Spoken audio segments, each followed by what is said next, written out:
or anything, you know? They should be. How is it that I'm the only mod at your beck and call? Because I don't pay any of you, and you are just really sweet. Aww. You are more than willing to give me all of your free labor, and the others have, other things to do, so... Rude. Can't imagine it. I mean, it's Imagine valid. doing other things. They're Couldn't valid. be me. All right, let me go spam the going live announcement in all the different Discord sections. Yeah, I do believe the vibe for the evening is inexcusable bops. Yeah? Yeah, Crab Rave is on this list, so. I see.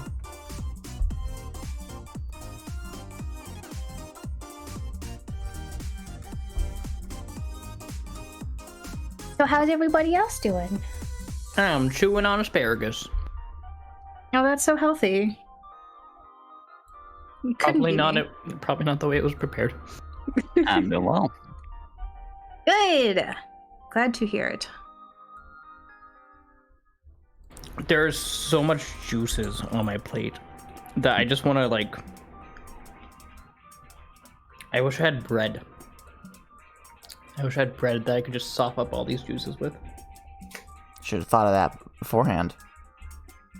I could have. However, comma. Ellipsis.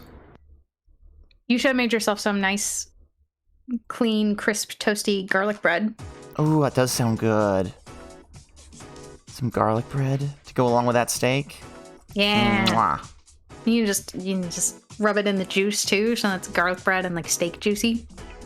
Delicious. Also, I have to edit my heckin' schedule. How'd that go? Again? Yeah, because Tuesday I can't play Super Mario. I can't play Yoshi's Island because I'm gonna have some sort of Canadian in my house. Oh boy. Oh, weird. A Canadian. There's a Canadian among us. Among us? Among us? Sus. Among us? Among us?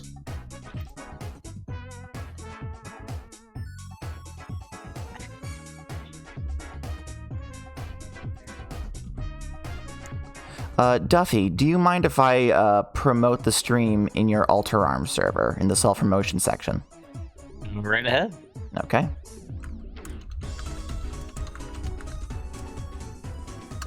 God, I'm gonna tell you something funny. Now that we're in the pre-show chat and it's impossible for you to change anything. Oh no. You asked me specifically on a couple last week sometime how my last name was spelled and then spelled it the wrong way. No. Oh my god, I'm looking at it and I did. It's okay. How? It made me laugh really hard the entire time, and I wanted to specifically put you on blast after the stream already started. Tegan, this typo has been available. I've retweeted it for over a week. You have, yeah. Mm-hmm. You are a monster. Thanks. How could you do this to me? This is why you pay me. This is how you pay me right here. This is how I pay you. I see. Yes. I mean, I guess. It's fine. You spelled my first name right, and that's the important part. That's the part I actually care about. Oh, small bean. Baby boy. Tegan, do you prefer coffee? No. Damn it. That was going to be my coffee. mnemonic. My mnemonic was going to be Tegan prefers coffee to tea. Ergo, there's no A. What? Huh? What? My first name is spelled correctly. It's my last Jesse, name what the that's fuck spelled are you wrong. talking about? I know. So if Tegan preferred coffee over tea, right? Okay. Then there'd be no there would be no tea. A in T, so it wouldn't be TEA GAN. Yeah, that was going to be my way of remembering. Oh. Yeah, no, it's just Megan without an M and with a T. That's it. Tegan. Yeah, Tegan. But Megan. yeah, Megan without a exactly. But my last name is Somerset, and it's summer like the season. And I wrote it. I wrote it like the Summer. Somersets that I knew when I lived in Maine, and they were an SOMMER. Midsummer. Midsummer. I am Midsummer. Maybe no, no, maybe don't. Kind of mid. I don't know anything about Midsummer, honestly. So Maybe You look don't. amazing when you're crying. That's all I need to know. oh, neat. Okay. We'll be going live in just Also, don't 1 trust minute, Swedes. everyone. 1 Going minute. live, but we're Wow. Well, you know what? technically already that. You know what I mean. We'll be starting in 1 minute. All right. Oh. Bro, where are the homies at? You're not supposed to directly say like, "Oh, no one's in chat today." That's rude, and it scares away the lurkers. No. No, lurkers are pog. Lurkers Lurkers are are very the best. But where are my homies at? I shame my homies. I shame So my here's homies the for not thing. showing up. The homies usually show up about 15 minutes in because that's generally when the Twitch push notification goes out. Oh, Jesus. I thought that went out immediately. It's supposed to go out immediately, but I've gotten the one for when Rocky goes live up to 45 minutes after the stream has actually started. Good lord. The It's Twitch app has really really gone bad. downhill. Like, damn. The desktop app was like one of the best ways to contact people because they're just like passively sitting on their computer. They have a little pop up in the corner and they can't miss it. But on the mobile app, it has such a delay to it. Mm-hmm. Yeah, but what about my Discord notification? Yeah, no, that's why I at everyone in every Discord that I have any amount of authority in. Mm-hmm. Like even I like need... Like the torches of Gondor. True. Now all of China knows you're live.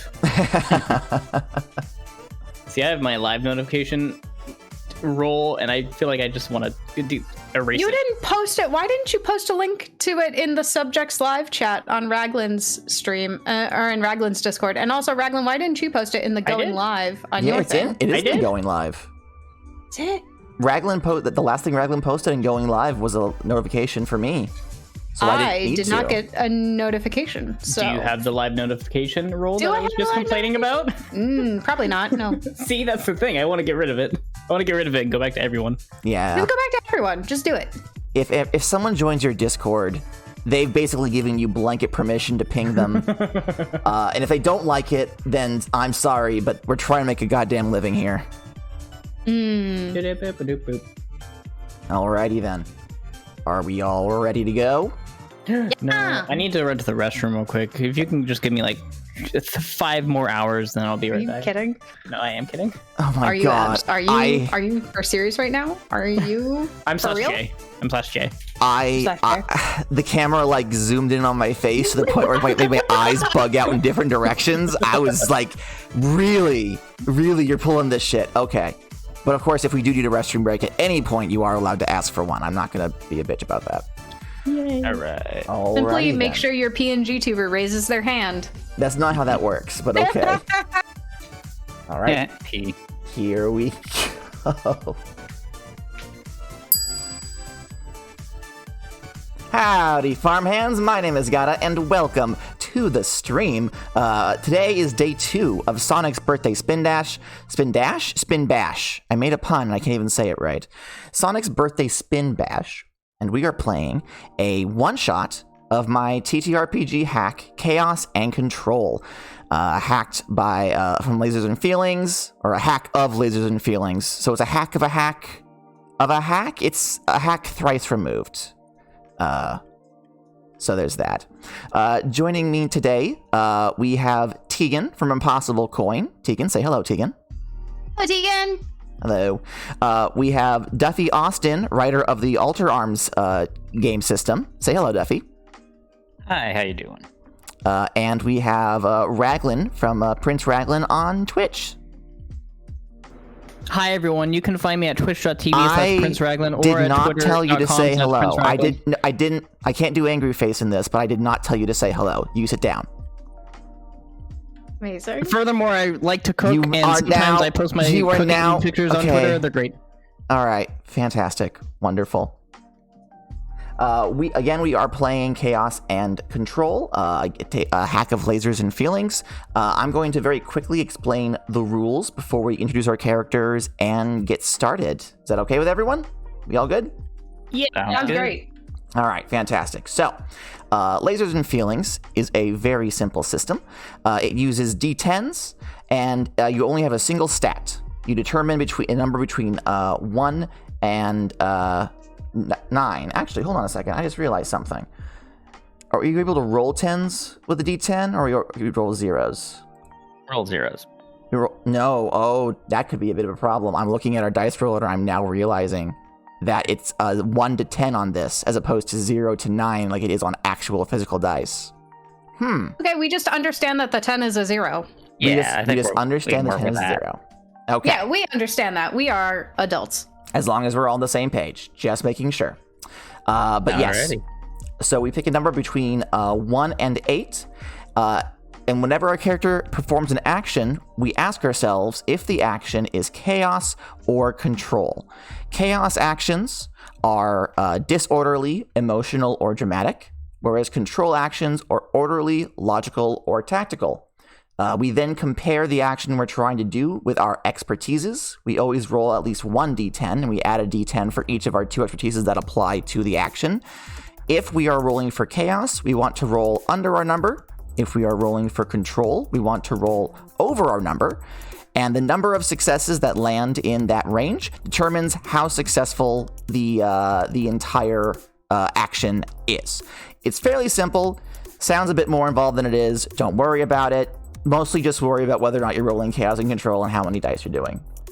Oh, chili dog. No, actually, I have a little jingle for our tokens. If any of our players roll their number exactly, they will receive a token, which they can spend to do something cool later in the game. Does that sound about right? Did I get everything? I believe that's everything. For everything. If you're talking just the base like chaos control system, yes. If you want to talk about special secret powers or special moves, yeah. I don't think I do, unless you guys want to run through. I feel like we can do that as we introduce our characters. Yeah. Right. That makes sense to me.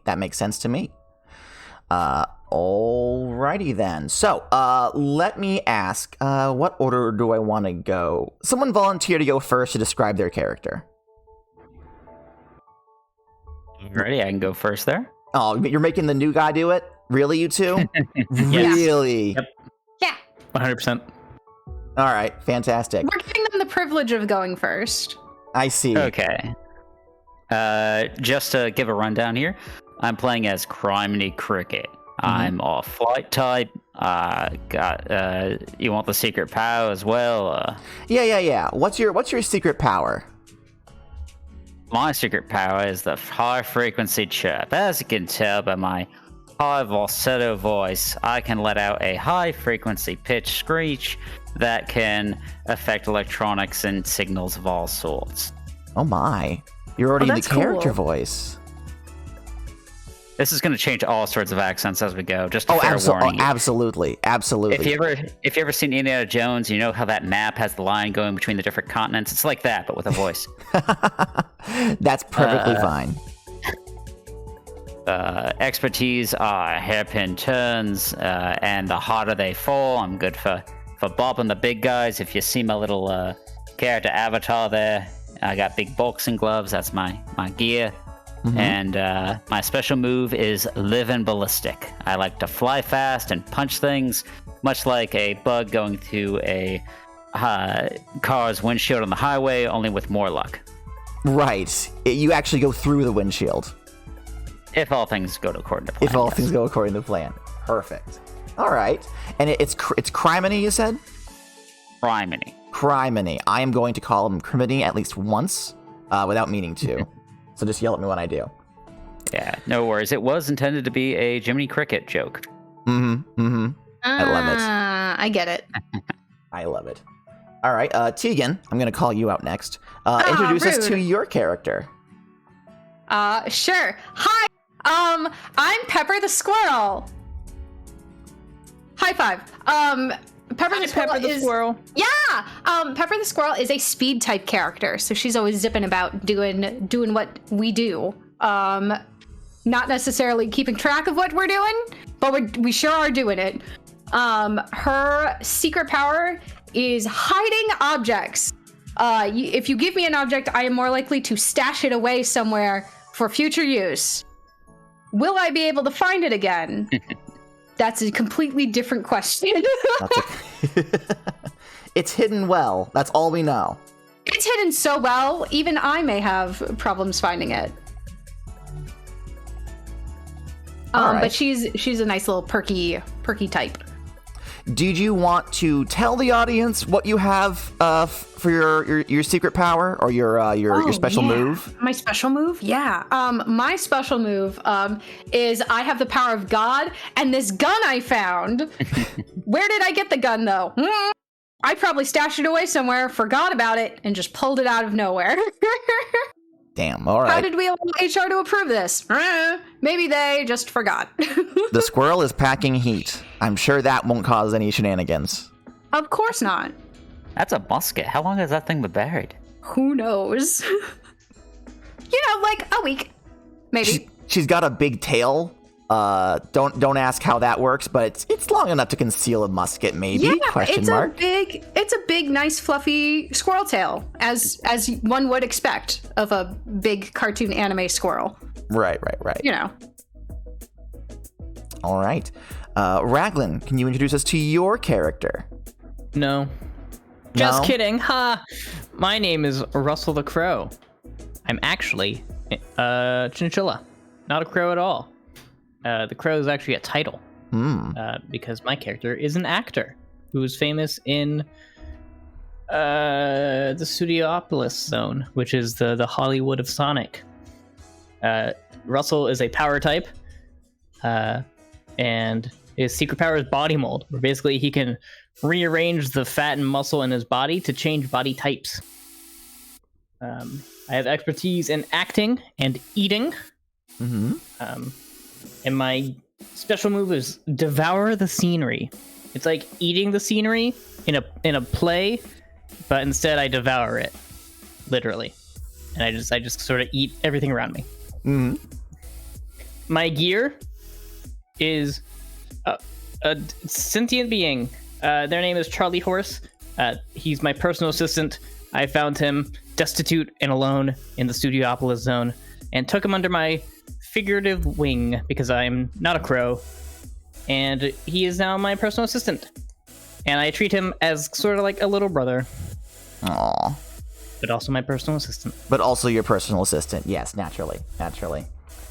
All right, so let me get you guys the lowdown for where our adventure begins today. So it is once again June. And as most people in this local area are aware, June brings about one of the most celebrated events in the Earth's calendar. More than Halloween, more than Christmas, what really gets all of the business types going is Sonic the Hedgehog's birthday. Sonic the Hedgehog, as you know, is the hero of the planet, having gone toe-to-toe with that dastardly Dr. Eggman too many times to count. Anywhere you go, you have heard at least one story of Sonic zipping through and saving the day. Unfortunately, like with any celebrity, there are people who want to cash in on that popularity. The three of you, for your own individual reasons, are currently in the Marble Zone, which is a mountainous region full of ancient ruins from a bygone civilization that no one can rightly remember the name of. But it was here that Sonic had one of the very first interactions that he ever had with Dr. Eggman. And as a result, a bit of a guided tour has popped up. And the three of you are going to, you'll have tickets to partake in this guided tour's grand opening of the place where Sonic ran through and fought Eggman. Let's start with Tegan. Tegan, why is Pepper in Marble Zone for this event? Pepper is not so secretly a huge Sonic fan. Yeah? She's got like a Sonic t-shirt and like the special like slushy cup, you know? Oh, no. And like the autograph book. She's very excited and thinks for some reason that she's going to run into Sonic the Hedgehog here. Oh. She thinks it's going to be amazing. It's going to be so cool. She's going to meet her hero. Oh, great. Is she picky about the merch she gets, or is like the drink cup you're drinking from a little slightly mismolded? So it's not mismolded, but the screen printing on it is a little wonk. It's slightly separated, but she thinks that's on purpose, so you can look at it with like 3D glasses and have Sonic pop off the like cup, but she doesn't own any 3D glasses to verify that. Ah, fantastic. Okay. Maybe she does. Maybe we put them somewhere. Unknown. Wonderful. While you are heading up towards where you are, the address you have been given for this event, you crest over a small hill, a grassy knoll, and you see what appears to be sort of like a crypt entrance made out of the same purple stone that all the buildings in this area are built out of. And hanging across the front opening is a very out-of-place, hand-painted banner that reads in big bright letters, "The Sonic the Hedgehog Experience." It's very out of place because as hand painted as it is, it isn't like professionally printed, so you can see where the paint like dripped down. It's like a child wrote this. But it is the same name of the event that you signed up for, so you must be in the right place. Oh yeah, I'm absolutely in the right place. As you approach this building, you see that there's actually someone already standing in line in front of the red velvet rope that is currently closing the door off. There is a well, Duffy, why don't you describe Criminy for us? Alrighty. Criminy is a maybe no more than a foot tall. He's kind of like either standing on the ground or hovering in midair as like their stationary behavior. But yeah, he is a trying to remember like all the zone names to give myself an origin, but he is he is a dock worker from one of the more metropolis zones, who is kind of like a lighthearted Sonic fan, like the same way that one of your parents might be a fan of like this one sports team. They rarely talk about them, but when they do come up, they're like, "Oh yeah, I love that guy." Very much like they saved up to go to this to go on this experience just to get like a little bit of Sonic history. Like they aren't going to be like as outgoing as Pepper in regards to like grabbing Sonic merch, but they are going to like definitely have a kind of beaten up Sonic plushie on their forklift at work. Aw, that's cute. I wanted to ask, the big red boxing gloves, does Criminy wear them all the time, or is it just something that they have on them? They do wear them a lot, most because as a cricket, he has those tiny hands. And he has found that, dock working does require protection and, might do a little bit of pugilism on the side. Okay, alrighty then. So you Criminy, have been here for not terribly long, but you are the first one in line. And until someone else showed up, you may have even started to worry a bit that you were in the wrong place somehow, despite the big banner telling you you're in the right place. But you see this dark-furred squirrel with a bunch of Sonic merch trundle up behind you. I kind of like... I'm not like as outgoing as like waving or anything, but I just kind of give a curt nod, just like I'm not here to make friends, that sort of thing. Mm-hmm. But because of the power of friendship, you can make friends. Yeah. So I give a curt nod. I'm just like, oh, I guess this is the place. Oh my gosh, I'm so excited. Are you ready for the Sonic adventure of your dreams? I'm like kind of going through the pamphlet and like look over and say, yeah. I'm here for the Sonic experience, Sam. Nice meeting you. I'm Criminy. I'm Pepper. I thought I was gonna be the first one here, but it looks like you're an even bigger Sonic fan than I am. Yeah, I suppose so. You're a bit of a bunch, aren't you? Yes. I'm very excited. Are you excited? You don't seem excited, but that you must just be keeping a cool lid on it, like Sonic would. Yeah, let's go with that. Yeah, I'm playing it cool there. Oh, that's so cool. I'm going to stand next to you, and I'm also going to play it cool. I didn't take a 3-hour boat ride, a 5-hour flight by playing, then another 3-hour flight by just my own wings to get here, and yeah, travel's a bit much. Really wish we had a bigger infrastructure on this planet. That's so far. You must be a big fan if you came from that far away. Oh my goodness, it's so nice to meet another super fan. Can't wait. As the two of you are having your little chit chat, another couple of people start walking towards you from over that hill. Raglan, you have described your character. You described that your character has a sort of an assistant. What duties does Charlie Horse actually have, like on a day-to-day basis? Well, first off, haha, duties. Second, basically, things like, here, hold my bag, or like, hey, I need you to set up that meeting, or like, I'm pulling a complete blank, but just menial tasks along those lines. Really basic menial tasks. Pick up dry cleaning. Yeah, pick up my dry cleaning. Give me a coffee. Yell at this cashier for me. Quick, I need you to go buy yourself an ice cream cone. Pick your favorite flavor, I don't care. Right. So, why exactly do you have the Sonic the Hedgehog experience on your docket for the day? I'm actually going to be in a documentary movie about the events of Sonic 06.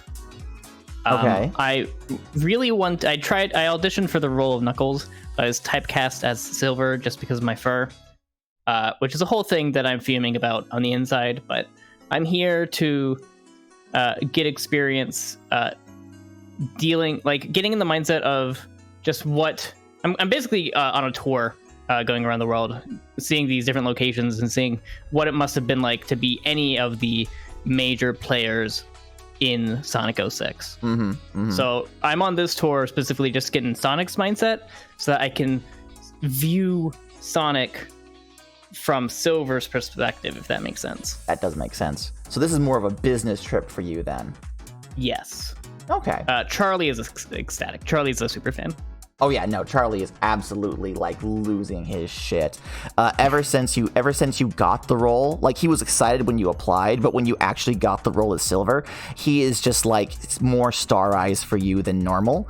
And on this tour, like he hasn't gone out of his way to buy a whole bunch of merch, but he has been like on a sugar high ever since you started. It's been days and he still hasn't calmed down. He is in fact bouncing up and down, trying not to like make you move faster than you normally walk, but obviously wanting you to hurry up as the pair of you crest the hill and you see the banner and the crypt and the people in line outside of it. Yeah, I'm doing that anime thing where I'm just walking slowly, eyes closed, hands up on my head behind me, elbows out, flayed. Very cool. What kind of voice should I give Charlie Horse? I hadn't considered until right now. What was... Oh gosh, what was the Jack voice? Breyer? Say again? I don't want to like place my own expectations on someone else's character. I just thought of like Jack Breyer. I think that's the guy who played Kenneth on 30 Rock and Wander and Wander Over Yonder. Ooh, a little high-pitched, a little nerdy. Yeah, that's the one. I was gonna say, what was Tegan? What was your assistant's name? Short Stack? Yeah, what was Short Stack's voice? Short Stack was like Toadette, but slightly to the left. Short Stack was kind of like this up here. I do not feel like doing that again, Raglan. Don't even suggest it. No, I was not going to. Can I hear that voice? Actually, the exact opposite. Can I hear that voice slightly to the right? Can I hear that like slightly to the right and more masculine? Something like this. Maybe a little breathy kind of going on. Is that? Less excitement. Less excitement. Okay. And also higher pitched. Something like this, maybe. Is yes.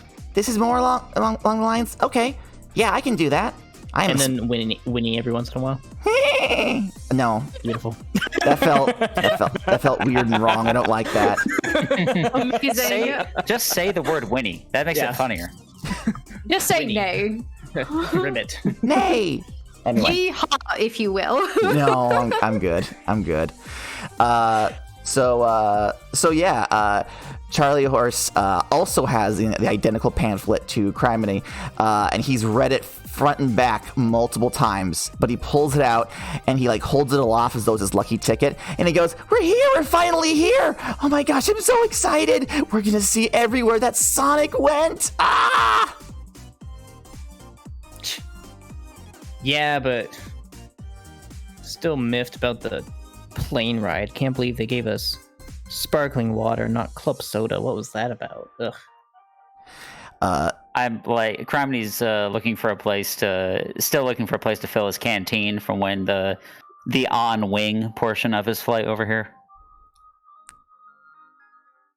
As far as you can tell, there's no like other like public accessible like infrastructure around. Like the whole place is ruins, and then this spot right here, there's no like public bathrooms or no sidewalks. You may as well be walking onto an archaeological site. So you're looking and you don't see anything. There's a lot of lava around, I imagine, too. Like instead of water, it's just lava. Yeah, it's a little warm. But yeah, as Russell and Charlie like excitedly join the back of the line, the rest of you hear some motion coming from further into the crypt. There is a pair of footsteps that are coming up to you, and then the footsteps pause. You don't see anybody. And then slowly, with very dramatic flair, someone emerges from the shadows, stepping out into the light. A normal-sized fellow Mobian with bright yellow fur, with bright blonde fur, and sort of like a coiffed, slicked back hairdo on top of his head, steps out into the light. He has a long tail that ends in a tuft, and he is wearing an ill-fitting suit that looks like it's slightly too large for him, but also not large enough that he could like roll up the sleeves and make it look like it was on purpose, that kind of suit. And he gives you all a very happy smile, and he says, Welcome to the Sonic the Hedgehog experience! Pepper, like, jumps up and down and goes, like, yeah! Criminy has a small, like, disposable camera on a lanyard that they take a picture with of this guy at the entrance.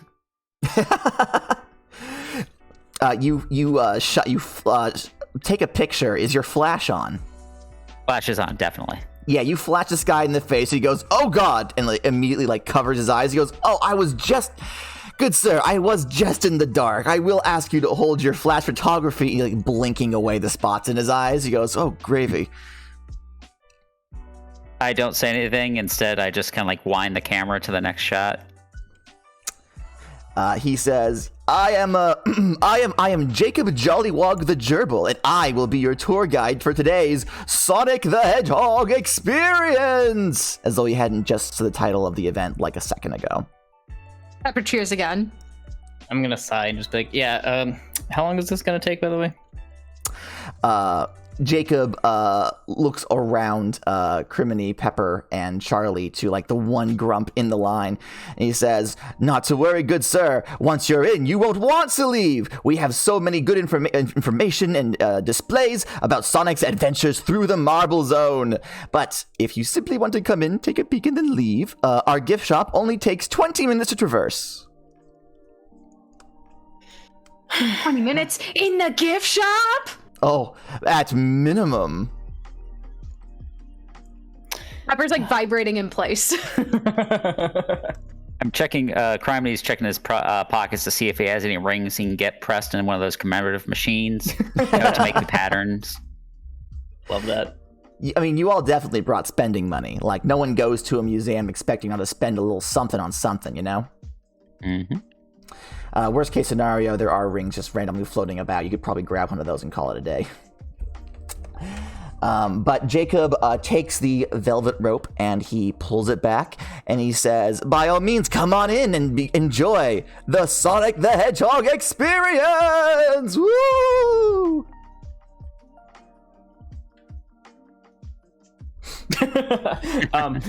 Russell is gonna like body mold into the same shape as this guy when he's not looking, and then go up to Charlie and just be like, "Woo!" Charlie snickers behind his hands, but doesn't say anything else. Criminy is going to... Oh, go ahead. No, you go ahead. Criminy is going to kind of like take flight and just lazily hover past Jacob to get inside and like check this place out. As you guys enter into the darkened passage, Jacob closes the velvet gate behind you and turns around to follow.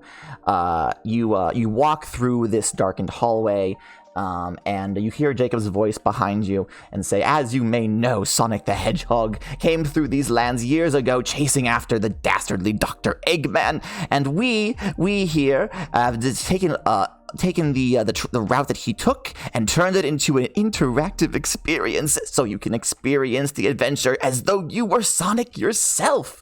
And there's a click and a bunch of lights come on and you see that you are in a long hallway with a bunch of displays on one side behind velvet ropes similar to the entrance on a series of daises or days? How do you pronounce that? Dais. I thought it was dais. On a series of daises underneath spotlights, you see a collection of broken and damaged badnik shells. Charlie Horse was like face to face with the broken head of a caterpillar, and he gets a little yelp and backs away real quick. And Jacob goes, a little scare there, sorry. He's not sorry at all. I'm gonna pick up the badnik skull and do a little soliloquy and then throw it over my shoulder and see how Charlie reacts. You pick up the caterpillar head, and Jacob's entire demeanor shifts. And he goes, oh no, sir, I will ask you not to, and he like takes it out of your hand. He goes, I will ask you not to touch the display. As you can see, these are very delicate. Sonic already did a number on them. And he tries to put it back. Sonic broke these himself? Oh, yes, he did. If you look over there, you can actually see a bat brain completely split in twain. She zips over and like stares at him and goes, ooh. You guys see like a bunch of the caterpillars. You see some bat-looking robots that are in various pieces. You see a couple that look like they're mostly still intact, but their wings have been removed, and clearly they're not operational. But they look like robotic hornets. And these are interesting enough, but they're just a bunch of broken junk robots. You can see those pretty much anywhere. Is there anything in particular about the display that catches any of your guys' eyes? These ones Sonic broke, though. Criminy would like to fly up to the buzz bombers, I think they are, and like without, hopefully without getting Jacob's attention, take a picture with one of them, like take a selfie, kind of. Absolutely. Are you gonna like what kind of selfie are you taking? A serious selfie? A funny selfie? What's the vibe? Going for a funny one where I'm just like making it look like I'm punching the buzz bomber. Yeah, you take a picture, and by Jove, it's probably going to be a good one. You know, in your heart of hearts, I forgot for a second, you can't check photos on an old disposable camera because I haven't touched one in a decade. But you know, in your heart of hearts, it's going to be a good one. Are you the kind of is Criminy the kind of person who takes multiple photos with multiple settings to just make sure that one of them comes out good? Yes, definitely. Fantastic. You start taking pictures. What does Russell think of this display? Russell is utterly bored. He's really just here to vaguely get a sense of what Sonic would think, and also he's really mostly here so that Charlie can be here. It's mostly for Charlie. All right. So he's like vaguely interested, but he's interacted with several Robotnik bots, like as props. Like, not real ones, obviously, but, you know, fake ones. He's acted with dozens of them countless times, so he's just kind of like, they're just garbage. Who cares? How does the quality of the props match the real thing that you have in front of you? Props surprisingly well made. You know, these are definitely heavier and sturdier based on just the one caterpillar like head that he held, or tried to hold.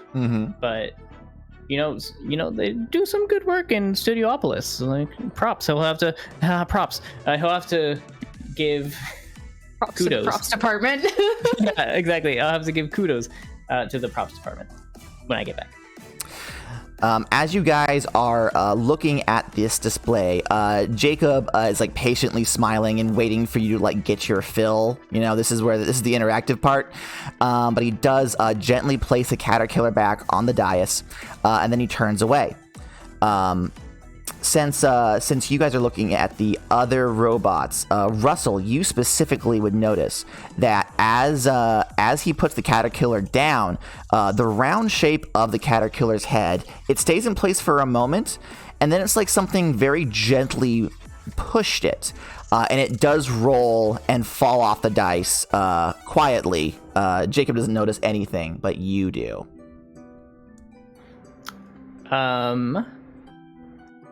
Russell is going to speak up and be like, "Hey, I think you dropped it, bud."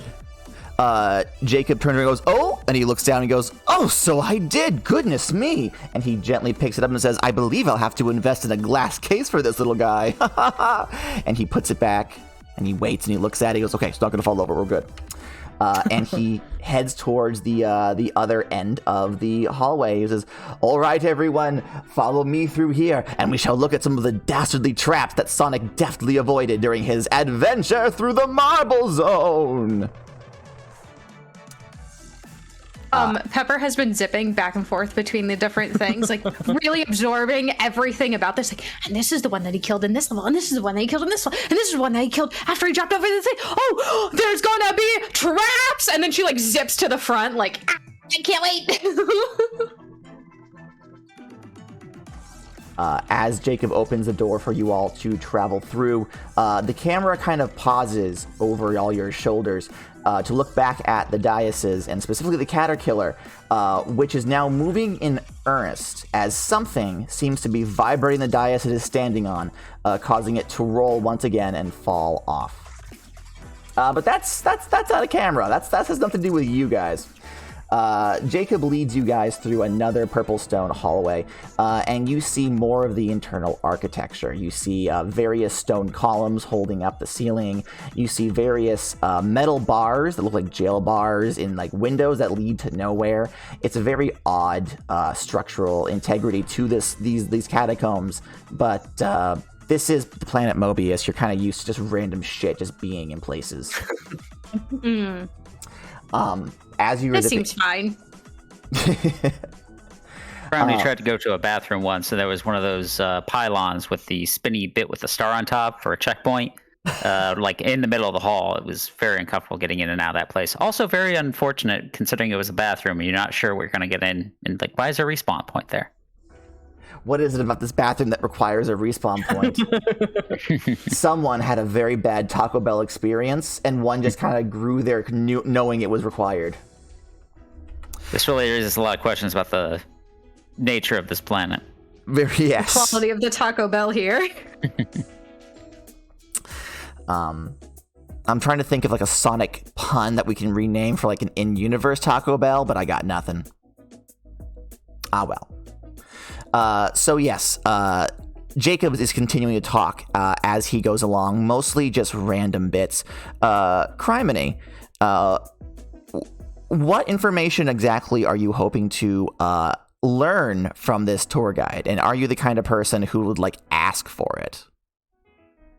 I think Crimey's biggest like fascination with Sonic is he's very much a like power of the people type. He sees Sonic fighting against Dr. Robotnik as like, you know, the little guy standing up to the big guy. So he would be interested in things like like Sonic's actual encounter with Dr. Robotnik and how he reclaimed this ancient ruin from like a total industrialization. Very sorry, everyone. Give me just one quick second. Okay, it's not important, thank God. My wife will randomly message me during stream, and sometimes it's like, oh, the car exploded. But sometimes it's just like, oh, hey, sending you a heart for later. And I'm like, you can't do that to me, honey. You can't do that to me. You gotta pick one method. Either it is always an emergency or shush. Exactly. We love you, beautiful wife, though. Yes, we all have a beautiful wife. Yes, sorry about that. Would Criminy voice this desire, or just kind of wait until the tour guide says something to that effect? I think we would try to like speak up to the point of like, how can I steer this towards this topic I'm interested in? Like, as we're getting guided around to see the traps, Criminy might be like, yeah, so this is kind of like these traps were here before, right? It's an ancient ruin. Did Eggman kind of put in some of his own, or are these all just like au natural? The tour guide turns to Crowdy and says, well, as far as we can tell, most of the traps that Sonic encountered were simply part of the topography. Oh, Guy's Hander just followed. Thank you so much. Yes, most of the traps were part of the topography. The majority of the actual advancements that Eggman brought to this area were in his killer robots, you see. As a matter of fact, and he points to a particular caterpillar shell that you're passing by that has like a stone arrow embedded into its head. Jacob adds, a number of the robots tripped some of their own. We're still finding ones that we haven't tripped yet, actually. But don't you worry. On this guided tour, we only bring you to the safest locations. In the future, we do intend to expand once we have properly cleared out some of the areas that Sonic seems to have missed. Okay, what do you mean Sonic seemed to have missed?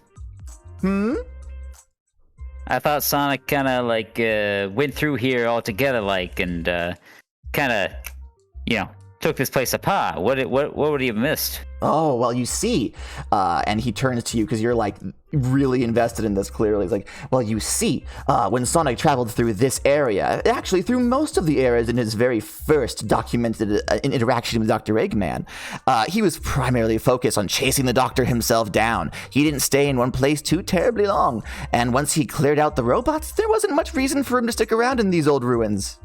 He had bigger fish to fry, more important things to do, which just leaves more for us to uncover and enjoy. Oh, didn't I see leave a job half done like that? Criminy will remember that. Little telltale pops up, like, oh. The tour guide senses that, like, this was the wrong topic to get on, is like trying to think of what he can say to like bring it back up. He goes, oh, well, here we are. If everyone will pause right before the red line and look at the ceiling. He's brought you to a big stone archway where there is a visibly painted red line that is meant to stop you from actually walking into it. And as you all pause there and look up, you see that the ceiling of this particular hallway is lined with shiny metal spikes. Just wall to wall, the entire ceiling appears to be spikes. And the tour guide says, we have, of course, disabled these traps, but when Sonic ran through here, the chain mechanism would raise and lower them very quickly. He had to deftly dodge between them, lest he be skewered alive. What happens if you... and then I put my arm out? Nothing happens, and the tour guide goes, living life dangerously, aren't we? Just like Sonic. I love it, but no, these traps, unfortunately, well, or fortunately, I suppose, are not motion activated. They were on a sort of a timer, as the ancients didn't really have, motion sensors or anything like that.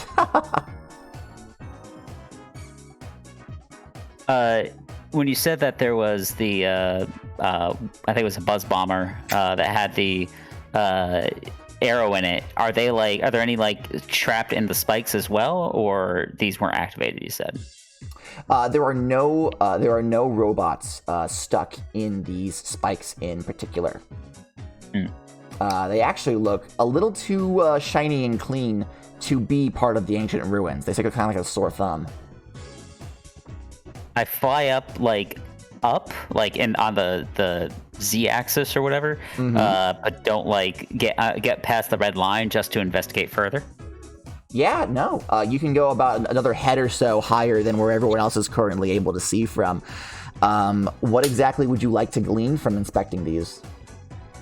Just see if you mentioned that they're kind of cleaned up. I wanted to take a look and see how cleaned up they were, or if they were a natural occurrence, how they're embedded into the ceiling.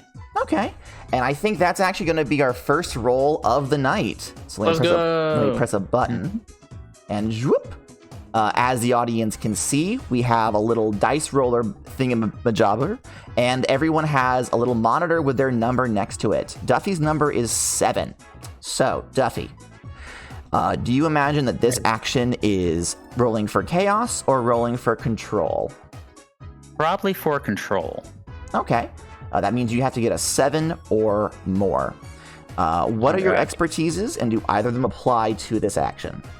Let's see, I got hairpin turns, which is being able to maneuver very well, especially during a chase. And harder they fall, which is me fighting larger opponents. So I don't think either of these cases will be important for this. I'm afraid not. So you're probably only rolling 1d10. All right, let's give it a roll. And I got a 4, so that's a negative. That is, unfortunately, 0 successes. You look at these spikes, and they sure are spikes. You're looking for, any sign that they have, how they work, and you can't really tell. Each individual spike platform appears to be flush against each other, and it goes from the entire ceiling from wall to wall. You cannot see any of the mechanisms behind it. They are nice spikes, though. When I do get close, does Jacob see me? Does Jacob react in any way? Nope. Jacob is just waiting for you to inspect it, and he's just happily allowing you to do it. You haven't reached out and grabbed anything yet, so you're fine. You're the tour guide's favorite. I go to take another selfie, but this time I'm making it look like I am in peril as the spikes are bearing down on me, and take the picture. You take the picture. Mm-hmm. And as your camera clicks and goes off, you hear a low rumble. Criminy looks around a little sheepishly, nuts, did I do something? The rumble pauses, and then it comes back a little bit louder. Jacob and the others on the ground haven't noticed it yet, but you're close enough to those spikes that you're looking at them, and you can see that they're kind of shivering. Ever so slightly. They were hanging stationary, but now they're moving around just a littlest bit. Hey, use these spikes here. They don't seem to be staying put for much longer. Jacob laughs and says, "Oh yes, I saw your picture. You're skewered alive. How funny! You must send one of those back to me so I can put them up in the gift shop for the other tourists who come through." No, I mean they's about to be falling pretty soon, so you pin cushions. Jacob is walking through the hallway, motioning for all of you to come follow him. And he says, yes. Now, the next traps you see we have are the arrow traps, crafted from stone by the... I'm going to ask Russell and Pepper, or Tegan and Raglan, as it were. Do your characters follow Jacob, or are you staying behind that red line with Criminy? I'm following. All right, Criminy, you have attempted to inform the rest of your party that something isn't quite right, but everyone has ignored you and is continuing on. What would you like to do? I get a little flustered, and are the spikes still moving now? The spikes have not stopped moving. They haven't increased moving, but they are very clearly swaying slightly. But these folks, they aren't underneath the spikes at all, right? They're still behind the red line, technically? Nope. They have walked past the red line, and they are traveling down the hall with the spikes above them. I kind of take a second, hey, what's going on here? I told you these things are moving. It's dangerous. Jacob pauses and turns around and says, "Oh, Mr. Criminy, not to worry. We are perfectly safe." And at that moment, a loud, heavy rumble comes through the area, shaking the ground beneath them. Everyone who is on the ground, you are bodily shook as the earth beneath you moves, and you hear the loud cracking and clanking sounds of the stonework and metalwork around you starting to shift as an earthquake comes through this area. Criminy, you're still up by those spikes, and you can now hear the clanking of chains, which presumably are what keep these things suspended to the ceiling. And not the spikes directly above you, but the ones that are right in front of the doorway you're hovering in, slightly to your side. You hear the sound of metal scraping against metal, and the entire spike platform next to you plummets to the earth and smashes down into the stonework with a mighty crash. You are unaffected, but it is the one right next to you, and it is now partially blocking the entrance into this hallway. I say, let's get out of here, and go to try and get the other folks, to push them into the next room, or get them out of here as fast as possible. Okay. Is there a particular target that you're going to rush towards? I'll ask you other guys for your reactions in a second. I just want to see how this pans out. I am going to go for Jacob because, he seems the most at ease. And my idea is just just smash right into him and push him into the next room or out of here as quick as possible. Okay, so you zip over and you grab Jacob, who is he screamed and he jumped when the first one came down, and now he's like, "Oh, good heavens! Oh, good gravy! Oh, yes, absolutely! This way!" And the two of you are just grabbing at each other and not really accomplishing anything. But eventually, you do manage to get the let out, and he starts moving. Pepper, there is a big earthquake around you, and stuff is falling from the sky and making big noises. How do you feel? So active. You were so excited that your microphone I'm so excited my microphone peaked. It did. She's very excited at how interactive this is, and she's very glad that she paid the extra $2,000 to get this off of eBay. She got her ticket off eBay from a scalper. You watch as the other spike platform by the entrance crashes down to the ground as well and completely seals off your path backwards. There are a whole bunch of... This is so cool. There's a whole bunch of spikes that are dangling above you, and you hear that scraping against scraping metal sound again. And you notice that one of the spike platforms directly above you is getting a little too close for comfort. What would you like to do? I'm going to... use one of my expertises to get out of the way. All right, let's go ahead and pull those dice back up. Yeah. So you're trying to dodge. Would you consider this to be chaos or control? I think this is chaos, because I don't think she's necessarily thinking about which way to jump. I think she's just oh, move. Okay. If that makes sense. And I'm going to use the expertise that I have called long jump, which means I can jump really far out of the way. All right. Which direction are you jumping, out of curiosity? I don't know. A direction. Out of the way. Just out of the way? Do you want to head... Out of the way is the direction. Do you intend to head to the side of the hall, or do you want to run down the hall after Jacob and Criminy? Yeah, I think I'm going to go after Jacob and Criminy. Okie doke. That'll be 2d6 then? Or 2d10 rather. I apologize. I have hacked lasers and feelings so many different which ways that I completely forget which dice I'm using for each individual system. So I got a 10, a 0, and a 6, and that is 2 successes for chaos. That is 2 full successes for chaos. And one number! And one of them is your exact number, so you get a token. Do I get a token? Bum. You do get a token. Keep track of that token. You may spend it to activate your special move at some point in the future.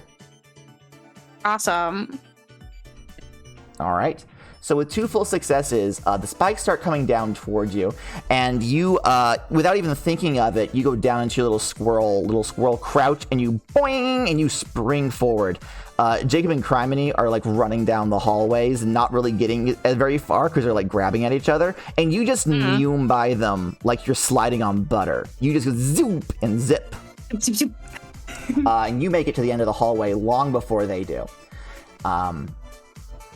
Raglan, how is Russell handling this turn of events? So, just to be clear, the spike trap behind us has already slammed down, right? Yes, there is no way back out through that door. And does it look like the other ones are about to slam down? None of them look particularly more shook than the others. They're all rattling around at the same time. You have gleaned that when something is going to slam down, you hear that metal against metal scraping sound as the chains holding them up break. But as of right now, you cannot tell which ones are going to smash down.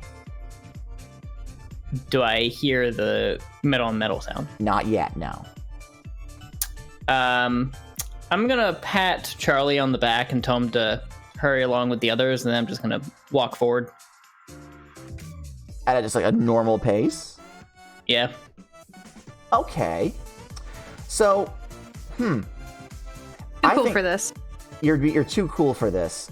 I actually think I want to have you roll for this to see how successful you are in your little gallivant. Is that cool? Sounds good. All right. Let's pull those dice down once more. So you are attempting to reach the end of the hallway without getting into a rush. Would that be chaos or control? That's definitely control. Yeah? All right. Do any of your expertises apply to this action? I'm not sure if you could argue acting is like. I would let you have acting. Bet. Yeah, I'm playing it cool. You're playing it cool. I'm probably way more nervous on the inside, but like, I'm Russell the Crow. What could possibly hurt me? You're Russell the Crow. Do these spikes not know who you are? Exactly. Do they know like my pay grade is? I get paid too much to care. You've done stunts like this before. It's probably fine. Exactly.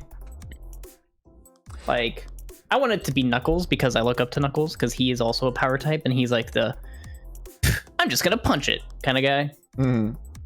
So, worst case scenario, I'll just punch it. All right. Go ahead and roll for me. 2d10. That is 1 success. So as you are gently walking down this hallway, the others, including Charlie, have made it to the end. And Charlie turns around and looks at you, and you see his face fall as he's looking above you, and he opens his mouth to scream. But you know from the sound that you've just heard that that the spikes directly above you have just broken and are currently in free fall. What would you like to do? How far above me are they? Without giving specific distances, I'd say enough that you have time for one action. They're at least another U space above you. If that makes sense. Yeah. Because I'm weighing 2 options in my head. One is reach up and grab the spike platform, and the other is just like, yeah. And fight or flight it. Basically, fight or flight are my 2 options. I feel like fight is the more cool option. I feel like flight is the more sensible option.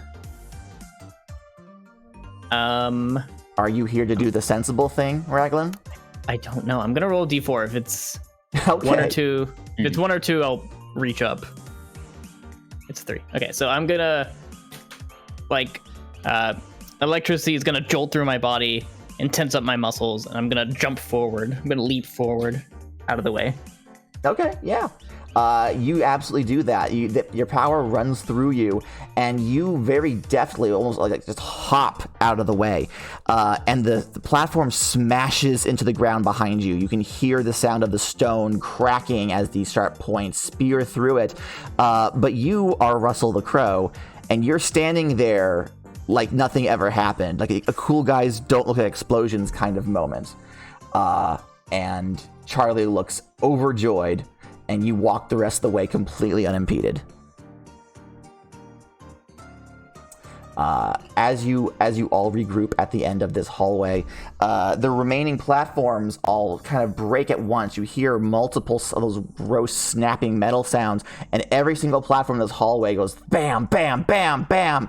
And then last but not least, the final two smash down right outside this doorway, sealing you guys out of that hall. I turn over to Jacob and say, this is part of the tour, right? Jacob looks very pale, and his perfectly coiffed and like slick back hair looks like a little frazzled. He goes, well, no, I could have said yes, but I'm going to say no. This is not part of the tour. We don't usually have any sort of activity vis-a-vis the plates in this area. We've never experienced this. Are you all right? Yeah, I'm fine. Pepper was not listening, and she's just like, this is the coolest tour ever! I'm gonna turn to Jacob and just be like, but you do have safety precautions for events such as this, correct? Well, we did have you all sign those waivers. Oh god, you've got to be... Remedy is like looking around for a red exit sign anywhere. There is not a red exit sign. What there is you are in like a squarish room with a big door on the other end. And you can see that the interiors of this room have a whole bunch of like ancient etchings. This appears to be like a decorative location of the original ruins.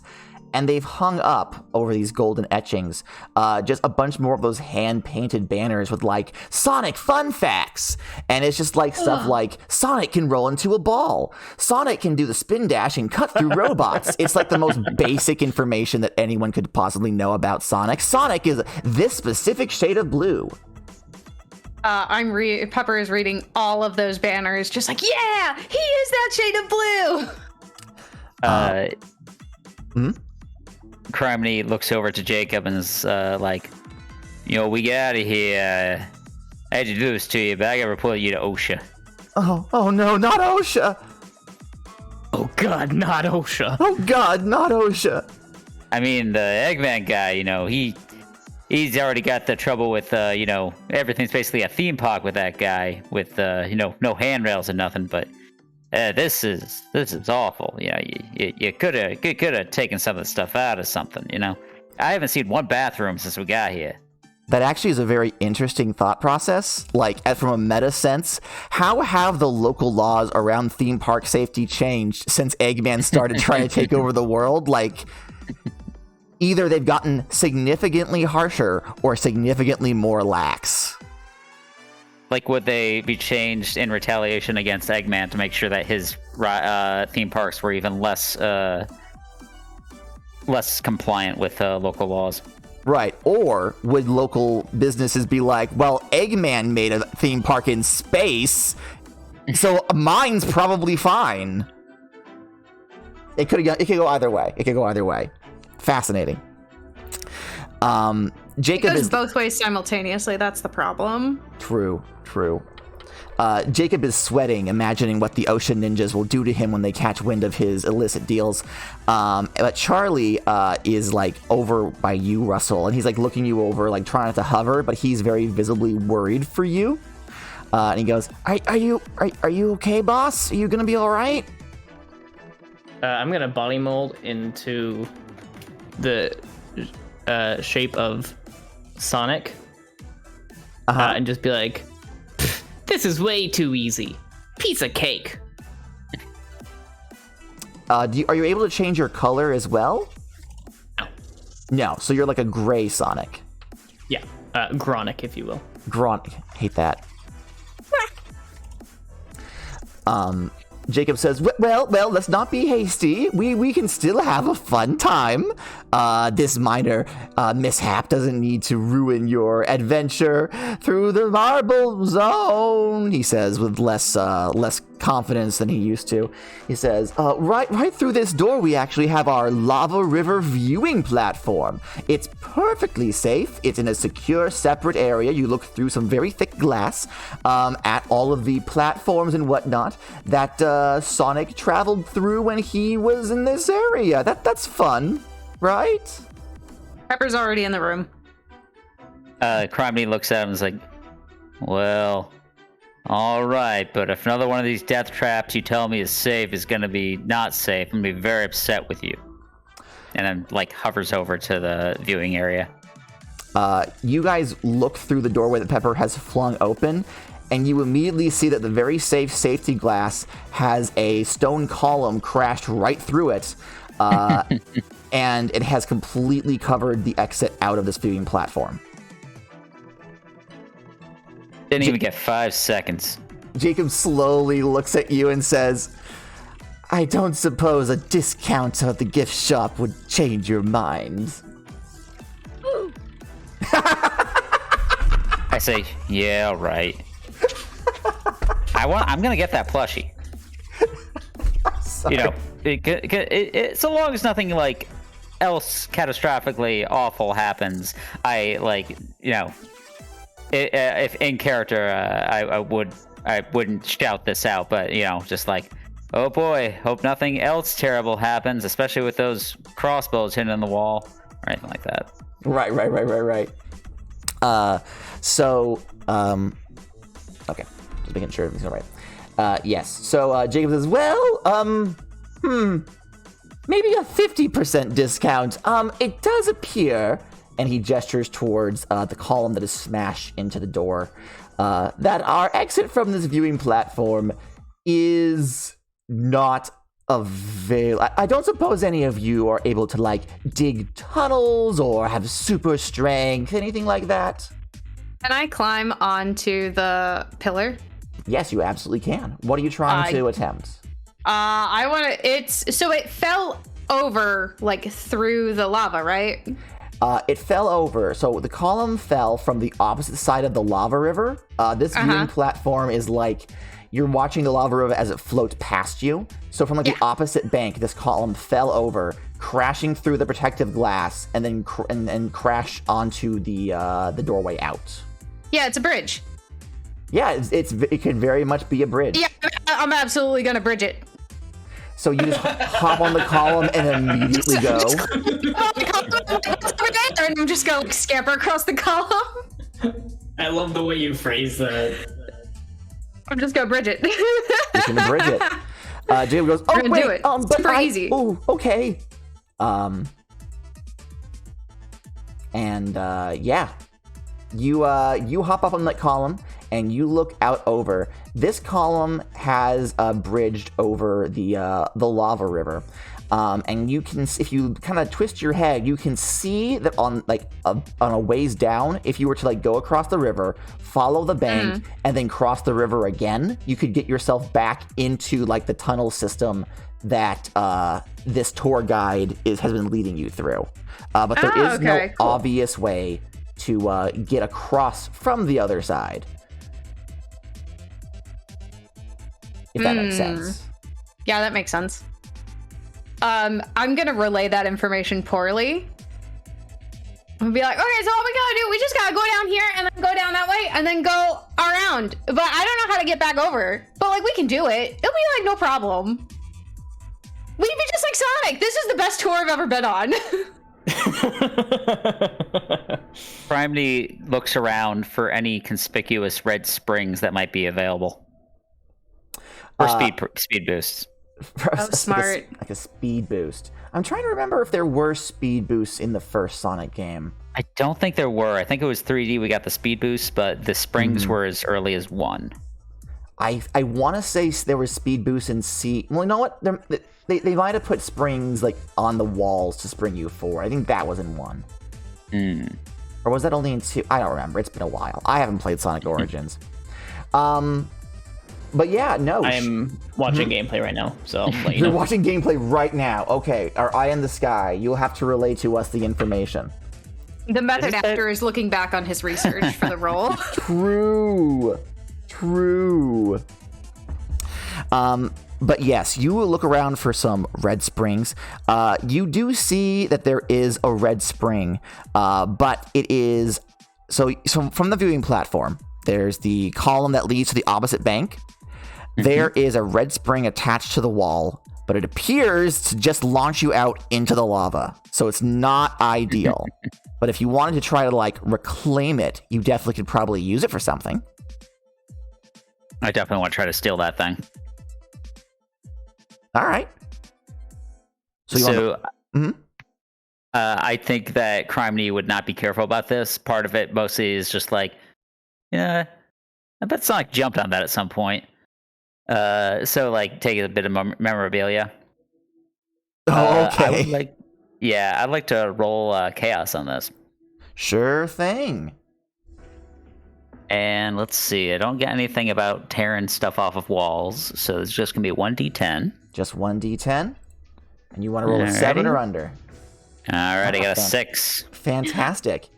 So you fly over, and this thing is so the springs are like a corkscrew on the underneath their red covers, and it like is punctured into the wall. These things grow out of the wall like that.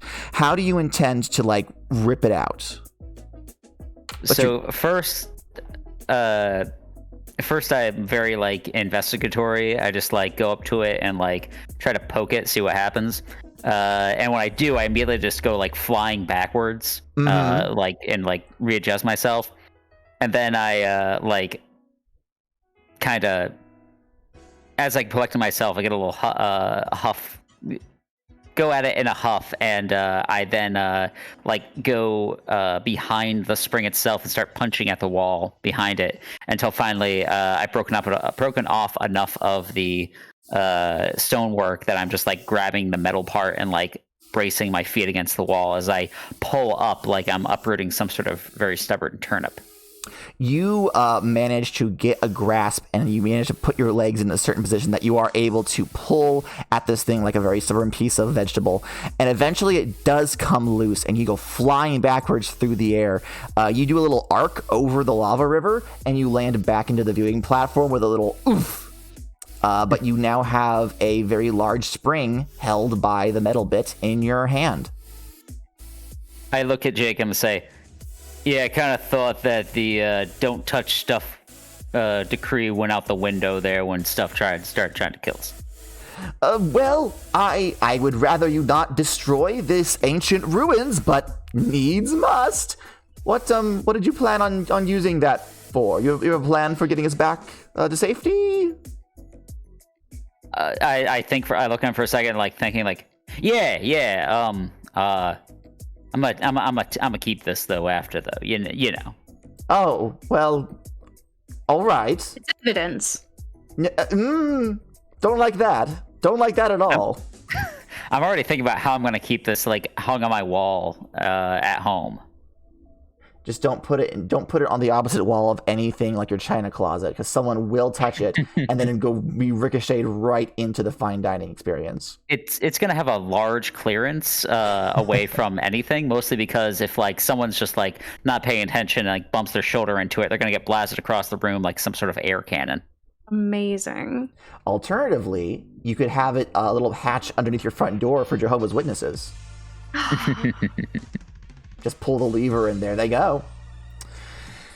Just a Girl Scout flying through the sky. You want to meet God? Want to meet God faster? No. So, yes. So you have a way across the lava lake. You have a spring.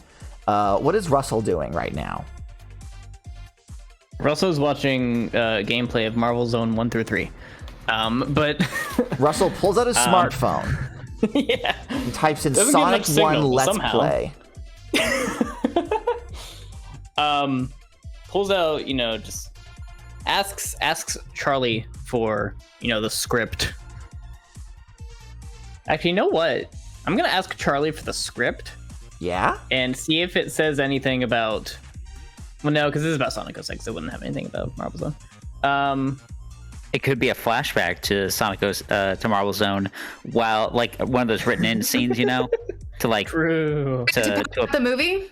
Yeah, and to appease like the OG fans who like, God. So this is actually a reference to Marble Zone, this Sky Temple Zone, but only real fans have noticed that. Sonic 06, but they included classic Sonic 2D side-scrolling gameplay to please everyone, and then ended up pleasing no one. Sonic Forces. Oof. Cough, cough. But yeah, Not making any accusations or anything, but Charlie pulls out his iPad and starts scrolling through the files. He goes, oh, yeah, let me just here, and he like hands it over and says, this passage here is where they added in that flashback scene. I don't think it's going to be in the final version, but first drafts. Right. Well, I'm gonna scroll through. I'm gonna see if it says anything about anything useful, basically. Anything useful? relevant at all. I'm gonna ask you to roll for this to determine how useful the information is. Bet. I'm gonna say this is also a control. Okay. And we're gonna hope for the 10% chance. Unfortunate. No. You're reading through, and the only thing that comes to mind is the fact that, boy, Sonic sure does go through a lot of ruins. Boy, there sure are a lot of ruins. Why are there so many ruins on this planet? What happened?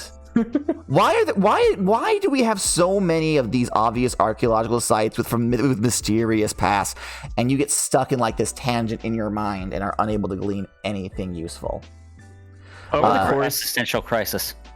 Over the course of the tour, can I slowly in my mind put up a corkboard, tying everything to the Babylonians, and then just figure it out at the end? Yeah, no. As you're looking around this ruin, you see what looks like a vaguely owl-shaped etching on the wall, and something clicks in your mind and go, it all makes sense now. You're going full History Channel in your head. It was aliens. I'm not. Yeah, I was gonna say I'm not saying it's aliens, but it's aliens. But Charlie is looking at you very expectantly, saying to himself, any minute now, he's gonna have a brain blast. He's gonna be brilliant. He's gonna save the day.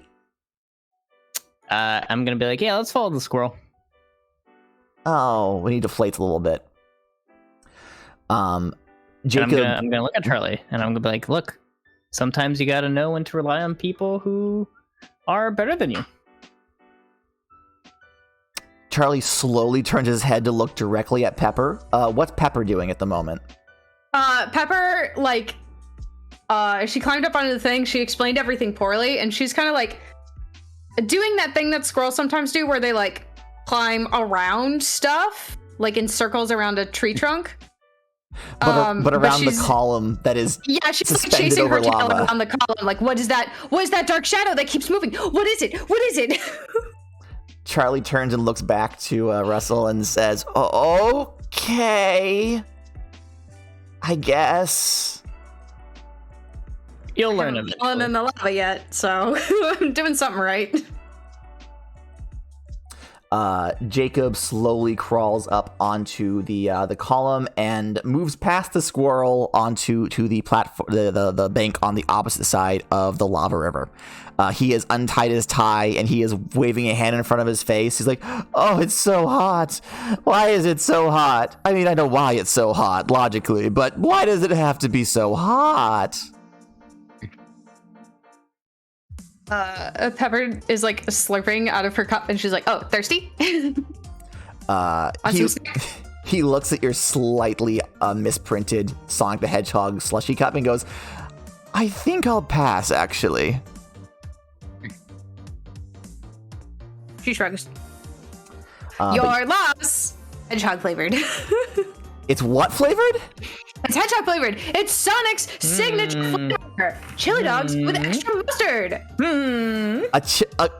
You said it was a slushy cup, right? Yeah, So it's a chili dog with slushy. extra mustard flavored slushy. Yeah. You know what? I've met Disney adults before. I shouldn't be surprised. Right? Ew. But yeah, all of you are on the opposite bank of this lava river. And you can see if you travel down a short ways and find a way to get across the lava, there is a doorway that will lead back into the catacombs that you all were on in the guided tour. We'll be back on track. The problem is getting everyone over there. I'm going to ask each of you, starting with Raglan, what will your character look for when looking for a way across this lava? I am going to look for some sort of block that I can push into the lava and use as a small automated raft. Interesting, you say that. As you are looking around, you notice that there are patterns on the floor that looks like something of a blocking nature has been dragged across the stonework into the lava, but you do not see the block itself. Interesting. Can I look around and see, like, based on the drag marks, where it would have ended up? Okay, yeah, sure. I'm not going to have you roll for that. You follow the path that you think it would have taken, and you notice that embedded on the opposite side of the bank, there appears to be one block that is slightly more elevated than the rest of the bank, but there's a very heavy boulder sitting on top of it, preventing it from moving.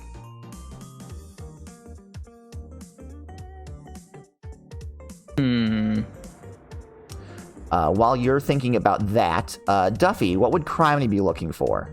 Or what would you be doing now that you're on this side of the bank? So on this side of the bank, I would be looking to see if there were like any exits or objects of interest, except for, aside from the block you mentioned before. Also, this spring I'm carrying around is starting to get a little heavy, so I the moment I get across, I land and shrug it off onto the ground. Oh, so you've flown back over to the other side. We are now away from the original landing observation platform, correct? Yes. Okay, yeah, we're on the opposite side, trying to find a way to get back into the the catacombs. Sorry about that. Theater of the mind sometimes isn't 100% accurate. Yeah. But yeah, I shrug off this large spring onto the bank and am now kind of looking around for an exit, or just to see if there's anything else I can, scavenge. Okay, so you're looking for stuff that you want to... Okay, so you're looking around trying to find anything that you can, yoink or interact with. And you notice that there is still one big column holding up the ceiling. It's identical to the one that crash landed on the other side. But if this one were to be knocked over, you think this could be a bridge for all the people who cannot fly. So there's that as an option. You also notice that the stonework in this area looks particularly damaged and broken. The pathway that you guys walked through, the floor has been more or less in one piece, not pristine because it's still ruins. But this area in particular is if this were D&D, this would be rough terrain, if that makes sense. There are any other obvious grabbables on this side, but you do know that there is a way back into the main pathway on the opposite side of this bank. Would there be a way to knock over this one column or make a bridge? It's a very large stone column, and you are one single cricket. So I'm happy you mentioned that, because I do have the expertise of the harder they fall. That is very true. Would you like to attempt to knock it over? Yes, I would. Alrighty, and I got my boxing gloves, which should protect my hands from getting too messed up by this. Right. So I should be rolling 2 for these, correct? If you're just rolling the basic one, and then for your expertise, an extra one. So yes, roll 2d10. Is this chaos or control? This is definitely chaos. This is definitely chaos. You are here to cause destruction. I am very much of the Donald Duck mindset, where I will attempt something very cautiously at first, but as I increasingly fail, my patience becomes thinner and thinner. Fantastic. I got 3 out of 5, so both are successful. 2 full successes. So you have your boxing gloves and you fly over there.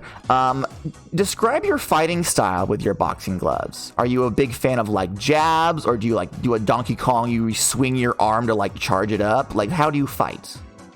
Very much a jab type person. I do the JoJo thing where of just like a lot of rapid hits. Okay. So you start going at this thing. You start. What's the JoJo yell? Depends on the JoJo, but or something like that. Yeah, and that. Yeah. Ora. Okay. I don't watch JoJo. My wife does, and only because she thinks Jolene's hot. True. It's a valid reason to watch. Wrong. No, she's not wrong. So you start going at this column, and at first Jacob is like, "What are you doing?" And then he like puts 2 and 2 together and goes, "Oh, fantastic, wonderful, amazing!" And he runs over to like the edge to like watch as this thing goes down. You have a good couple of cracks, and you're definitely going to succeed at knocking this thing over. Before that happens, though, Tegan, what is Pepper doing? She was probably looking for like a ramp or a speed boost because she's a speed character, so to get like a little momentum to just straight up jump over. Okay. Don't need wings when you're a squirrel. You just, So, but I don't know that she's been able to judge the distance correctly, so I don't think that she would have just blindly jumped, if that makes sense. Okay. So Pepper's like trying to figure out what's the best way to get a good run up. You could run all the way back to the part of the bank across from where you entered and have like a run up along that bank and try to like parkour off the wall. But there's no guarantee. There's no speed boost or anything in here. But there is a loud crashing sound as something hits rock over and over and over again. Well, that's probably good. It's probably good. That's probably great, actually. Yeah, that's probably great. That's probably exactly what I need.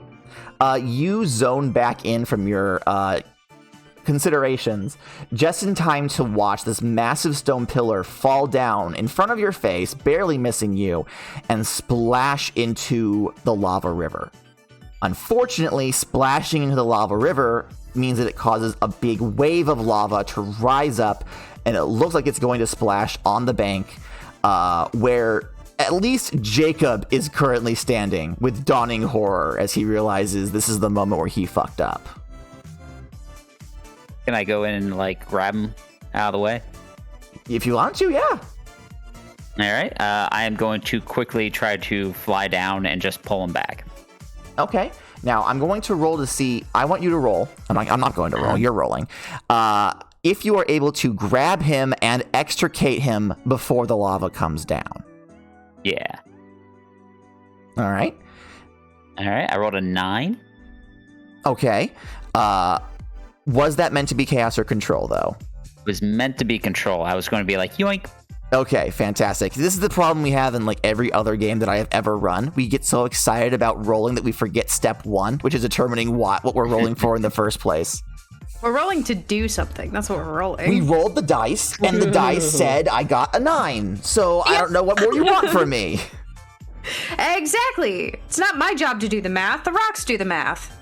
As the pillar started to fall, Criminy, you like did the math in your head and realized, oh, I didn't think of this as a consequence, and you were able to quickly get to Jacob before it even splashed into the lava. So you are able to grab him and pull him back, but the lava splashes into the spot where he was standing with a loud hiss, and then retreats back into the proper river, leaving like a smoldering stain behind. Charlie is like hiding behind Russell and says, I think maybe next time we'll just go to a museum. Yeah, that sounds good. I mean, unless this is like... Is this like, are you getting anything from this? Are you like getting inspiration for your acting stuff? I mean, I'm trying to, and then I morph into silver. Like I use my body mold to look like silver. Mm-hmm. But it's no use.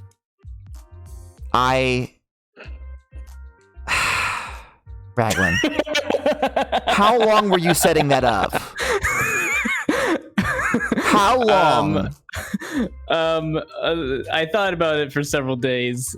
God damn it. I'm so happy this exists. I swear to God.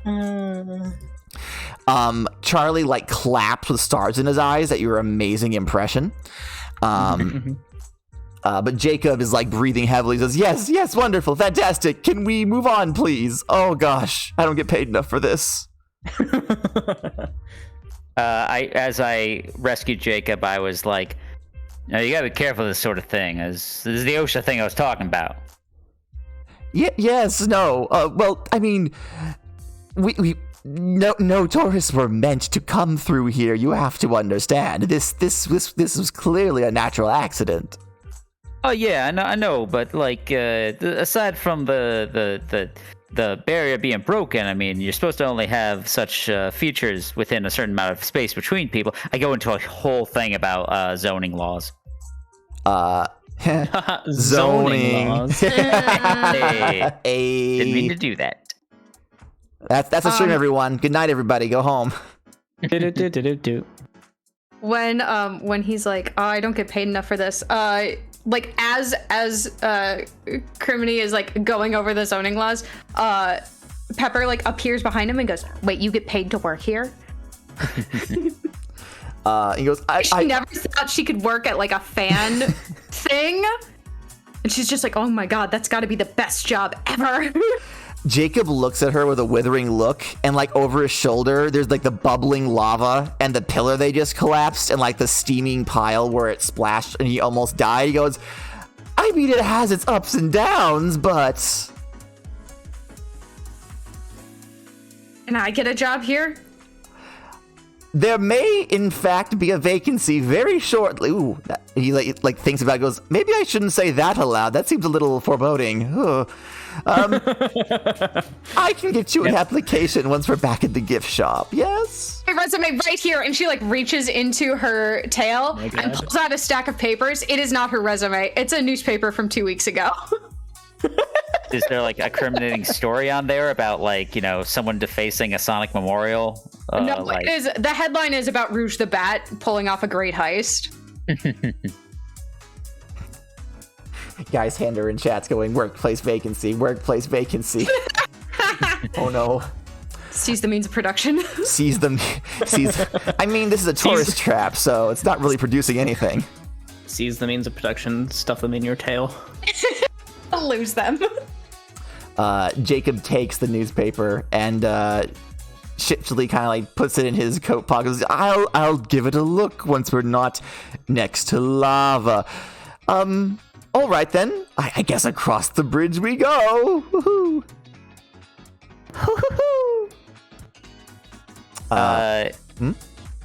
Sorry, go ahead and finish. I had something for after we get across the bridge. Okay. You all cross the bridge with no problems. The lava bubbles and pops beneath you, but you're able to cross, and you are able to get back to an entranceway that leads into a cooler tunnel, similar to the ones you've been traveling in up until this point. Once we're across, Criminy is like, oh, hold on a second. And I fly back. I go to retrieve my spring. I accidentally, I touch the business end of it. Mm-hmm. I go flying back across to where everyone else is standing. I pick myself back up, embarrassed, then fly back over and retrieve the spring normally. Jacob watches you do that and is like, we no longer really need any sort of survival. You couldn't just put that back where you found it, perhaps? I don't think I will. Ah. Well, as long as we understand each other. And as you all make your way onto this opposite bank and you're all at relative safety, you hear the rumbling start up again. And Charlie goes, oh no. And another earthquake hits, shaking the entire room that you guys are in. The lava in the lava river splashes about, not enough to actually reach any of you, but it's like splashing against the side of the banks. And then the rumbling stops. And you hear the most uncomfortable hissing sort of blurbing sort of bathtub drain sound as all the lava in this river flows quickly through a grate that you guys could not see. It was under the lava, and all of the lava is just extricated from this area. So you are now standing next to an empty, steaming canal where a whole bunch of lava used to be. And Jacob says, I don't think it was supposed to do that. I'm gonna turn to Jacob and just be like, are you sure? Are you sure this isn't just a way to make this more engaging? Because I'll be honest, I was not that engaged at the beginning, but the further we go in, the more interested I am. I mean, no, it was the lava platform. We have like some fuzzy pictures that people claim are of Sonic, but could just be someone in a suit, you know, a la Bigfoot. And then the gift shop. Like this wasn't part of the plan. Now, I'm just saying, you should probably make it part of the plan. It's pretty cool. You were saying something? See, having the lava drain like this, now that's actually that's OSHA compliant. That shows you do have control of the substance and are able to remove it in such a situation. You know, you should have done it earlier, but you know, it's you're on a good path there. I was in I think it was chemical plant zone, and yeah, those guys they just had that stuff everywhere. It was crazy. I mean, there was that just playing all the time. People falling in. It was just really anxiety inducing. Oh man, yeah, I did a shoot there once. Ugh, worst shoot of my life. Did you have to cut because the thing kept playing? The Oh my god, constantly. That sound just awful. Charlie says, I kind of like the Jello stuff where you bounce on it. That was fun. Yeah, the Jello stuff was fun. It does not taste like grape. I will tell you this. No, we were warned not to eat any of it. Yeah, that's... I was in the hospital for a while. Oh, I'm sorry. It sucks. Oh, yeah. Jacob looks really frazzled. All of you says, can we please move on? I'd like to get this over with as quickly as possible. But we're having so much fun. You said we could have it last as long as we want, right? I mean, oh, yeah, sure. I mean, honestly, as long as I get to keep my souvenir here, I'm pretty good. Yeah, I think Charlie and I are also gonna find souvenirs if that's all right. I'm not gonna wait for a reply. I mean, oh. This is the most authentic Sonic experience ever! I'm gonna give this so many stars on Yelp. While waiting for you lot to like finish your chit chat, Jacob does in fact open up the door to the next room, and he kind of escapes into safety and leans against a wall, like just letting himself breathe in and out and in and out. I imagine, Pepper, that with a door open leading to more adventures, you'd want to zip right through. Yeah, absolutely. Immediately. You walk into the room, and it is exactly as he previously described it. It's a Sonic's sightings room with various photos of less than amazing quality of vague blue-shaped blur objects in and around the local area. Some people are trying to take selfies. One is clearly just a guy in a really bad Sonic suit. They didn't even blur him out properly, so he's just like some dude there. But there's a whole bunch of these supposed Sonic sightings photos just all over the walls. Pardon me. I'm gonna lean over to Pepper and I'm gonna be like, I got to talk with Big the Cat once. You talked to Big the Cat? Yeah, we That's shared so cool. We shared fishing tips. Did he give you excellent tips or terrible tips? Because I've heard it goes one of two ways. Yeah, they were surprisingly pretty bad, honestly, not gonna lie. That's unfortunate. Yeah, good guy though. He seems chill. Yeah, he's big. Yeah, you guys got to meet the fun celebrity. I got to meet Charmy. I don't know if you know about this, but he's addicted to the invisibility boxes, if you know what I mean. Yeah, no, I did hear that in my circles. He's always like, I'm sorry. Are we giving Charmy V the equivalent of a Sonic the Hedgehog drug problem? Did we all just at once Ken agree? Penders did it first. Yep, Ken we Penders did. did it first. Oh my god. I broached the topic.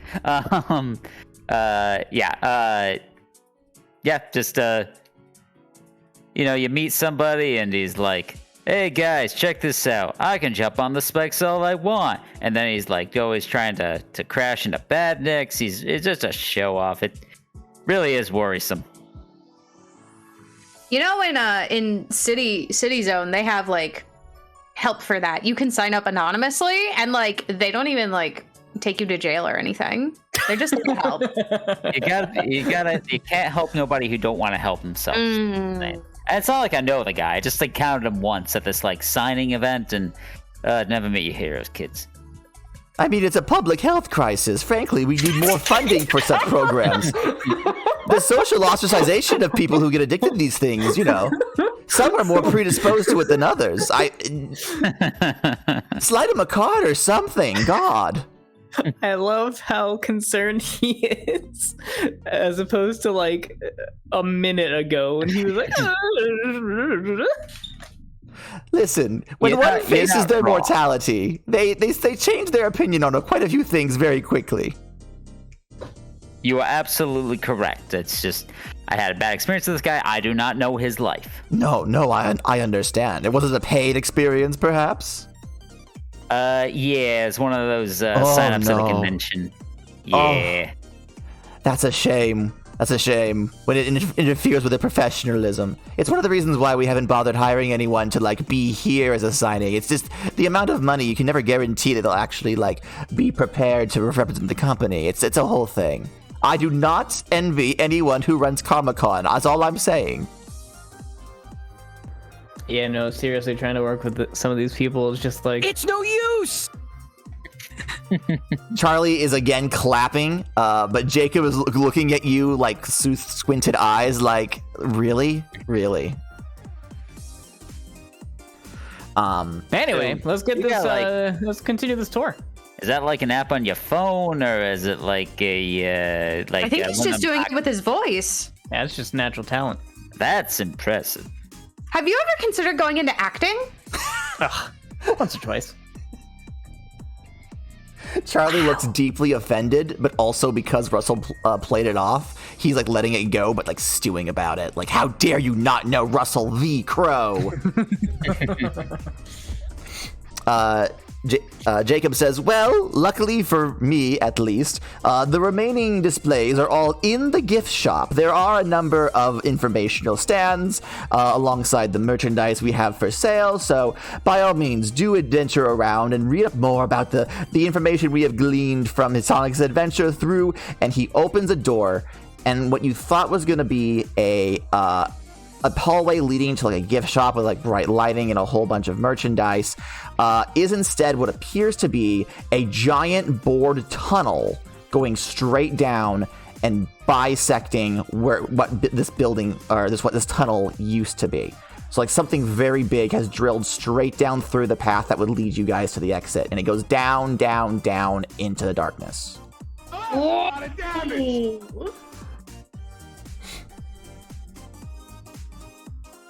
The tunnel exploration port 2 in the gift shop? So you got like a permit for that, right? Oh no. And he like collapses at the edge of the doorway, like on his hands and knees. It's like, that's it. I've reached my limit. I can't do this anymore. I'm going back. You gotta get a limit break. It's okay. Oh.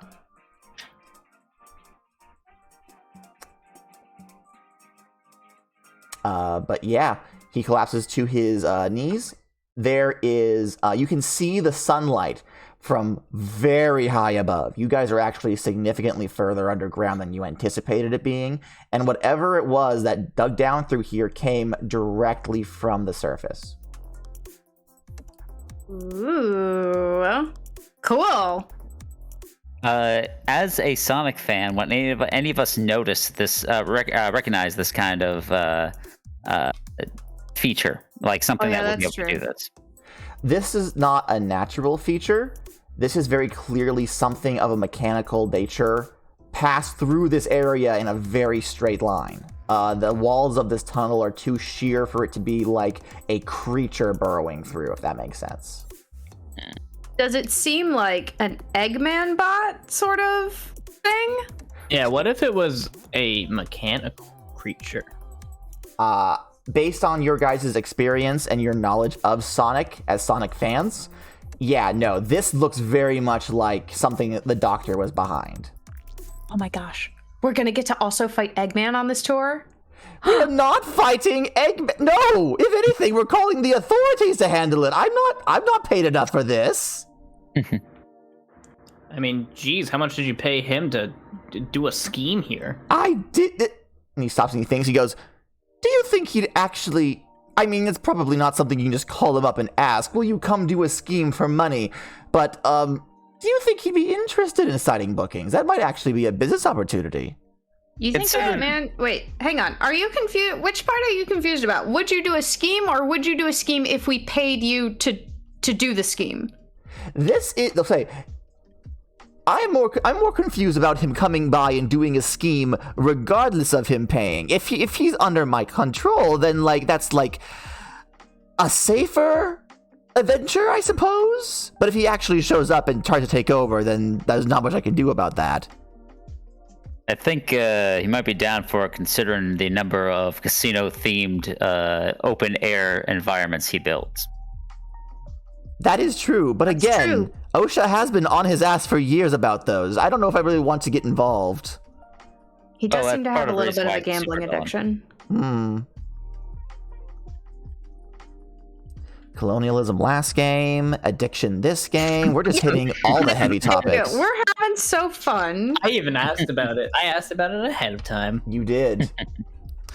As you are all standing here, you hear what sounds like a turbine building up. It's far away. It echoes through this tunnel, but you do hear the whirr. Oh, did my mic peek out there? Yeah, it peeked out. It did, yeah. You hear the whir of something starting up, and as it reaches its max speed, the earthquake starts again. The rumbling begins. This time, the ground beneath your feet is powerful enough to literally bodily throw you guys every which way, as the ground you're standing on is shook back and forth.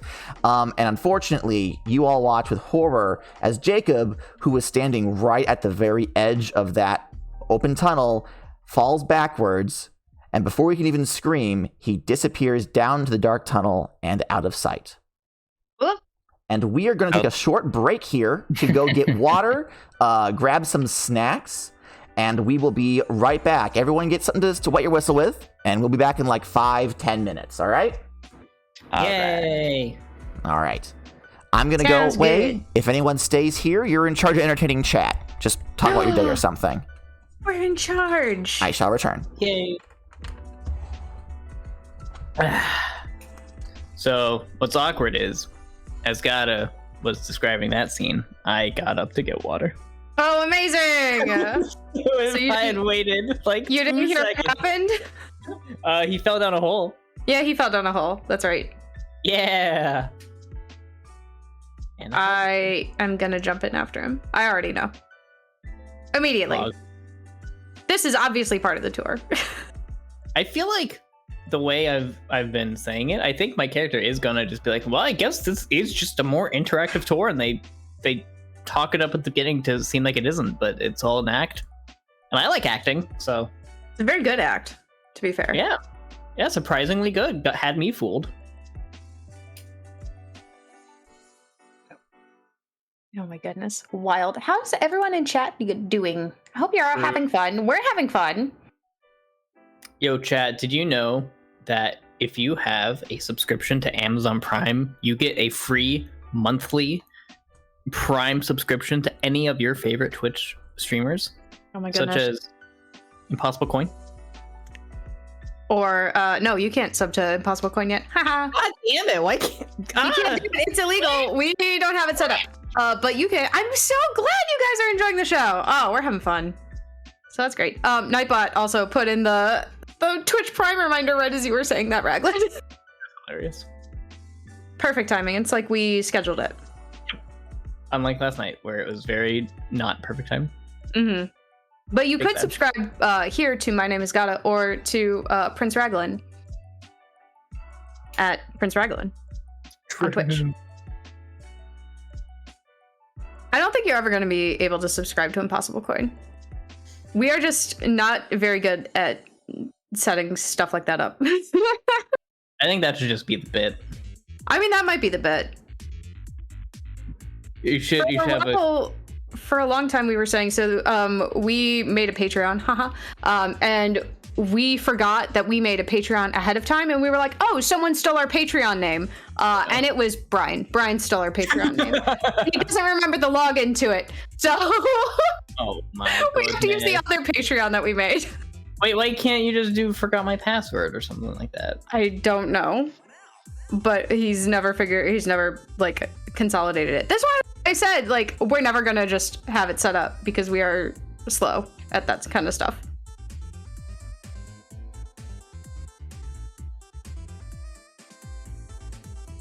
Not to cross universes, but at the rate I'm going, my fort may get bigger than yours, Raglan. Ooh. That's a reference, I think, to the Mercury SMP, which got it.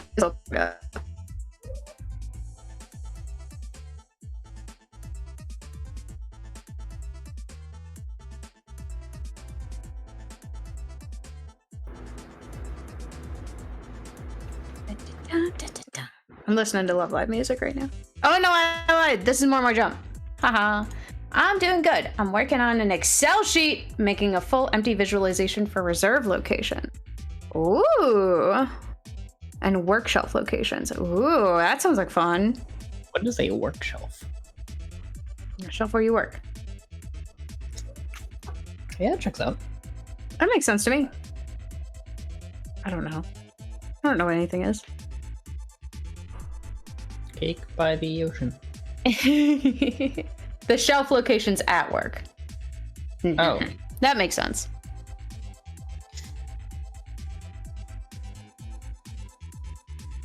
I'm so glad I have my secret power so I can pull out a gun later.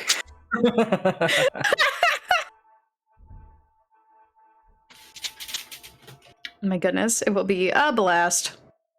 Literally. It makes me so sad when on Discord you say something at the exact same time as someone else, because it means that you actually didn't. You're actually behind on their end. Sad. I didn't know that. Yeah, but, I mean, because there's like latency, right? So if you hear someone say something and then you say it at the same time, you are actually slightly delayed behind them. Gun is a pretty cool power in Sanic. Yeah. That's why I picked it. Actually, I just thought it'd be funny to have a squirrel with a gun. Wait, did I send you that GIF? Oh my god, I don't think I sent you that GIF. Oh my, it's a tweet. I might have retweeted it.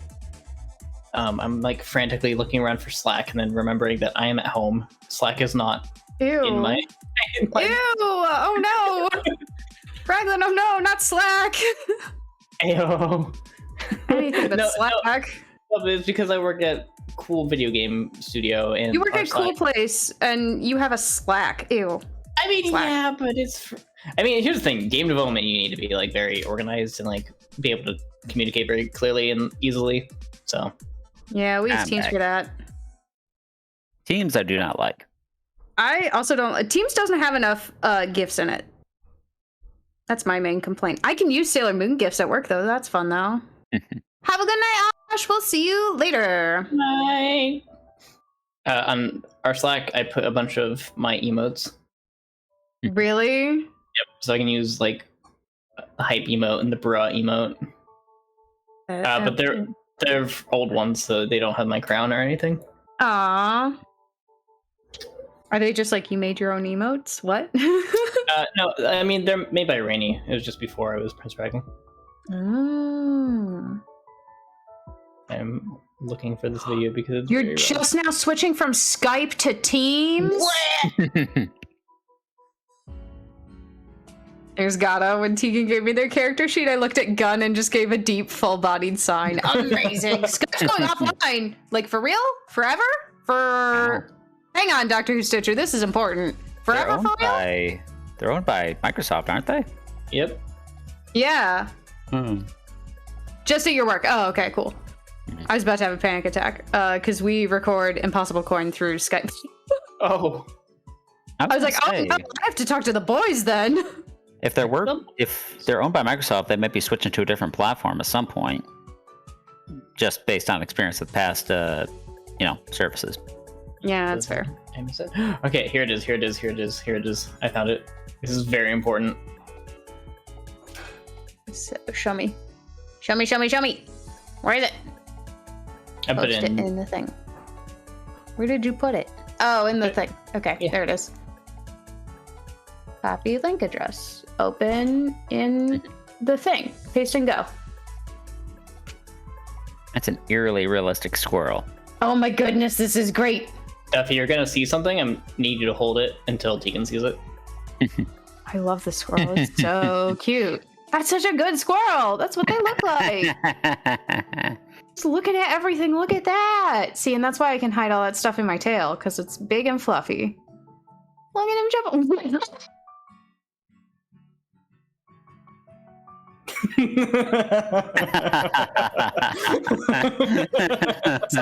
Look out! It's got a bigger gun. It's using it to fly. That's so funny. That's great. Actually, exactly like that. The gun will be comically huge. Gata will be upset. I love it so much. This is very good. Oh my god, what a cutie! I want to steal this squirrel with a gun and just be like me in the stream right now. You should tune in. You could always just quote tweet it. I could just quote tweet it. To be fair, you haven't used the gun yet, so. Yeah, but it also feels weird to like quote tweet the guy who made the thing. Right. And just with no context, me in our TTRPG right now, and everyone's like, what? I feel like he'd be very confused. I do like how, you literally have Chekhov's gun waiting in the wings here of like, I have this gun. We don't know where it's going to show up or come into play, but, be aware. Yeah. There is a gun. It exists, and I have the ability to use it, which is great. It was like one of the earliest memes I ever saw on the internet was a shark like chasing a person on a rooftop as that person was like on the edge about to jump, and the caption said, "Look out, he's got a gun," because the shark had a gun, and that always stuck with me. Okay, that got me actually. Dangerous things just with a gun, and people are concerned about the gun is always fine to me. There are other things to be concerned about here, but the gun is the problem. Okay.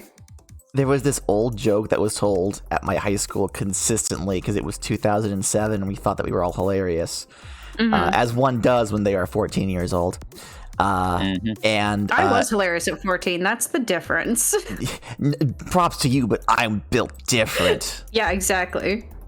It was like two muffins are chilling in the oven. One muffin says, "Oh my god, we're in an oven." And the other one says, "Oh my god, a talking muffin." Yeah. That's a good joke. I appreciate it. Enjoy your work, Myth. I hope it's not stressful. Bye, Myth. Thanks for popping by.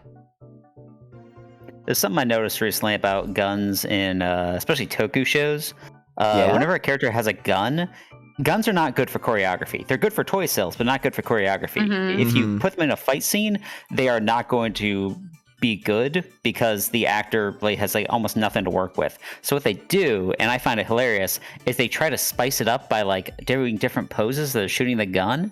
And one of my favorite ones of those was in Kamen Rider Kabuto when he just switched hands. He literally just shot at a monster, got tired, switched the gun to his other hand as a means of spicing up the choreography. Yeah. I'm trying. Everything in my soul is begging to let everyone know how I feel about Kamen Rider Kabuto. I love that series. And I'm like, yep, that sounds like Kabuto to me. I have opinions about that show, but I'm gonna keep this game on track. Have you ever watched? No, I'm gonna gently nudge it off track, and we can put it back. My favorite instance of over the top fight choreography. Have you ever seen Machine Sentai Kira Major? Yes.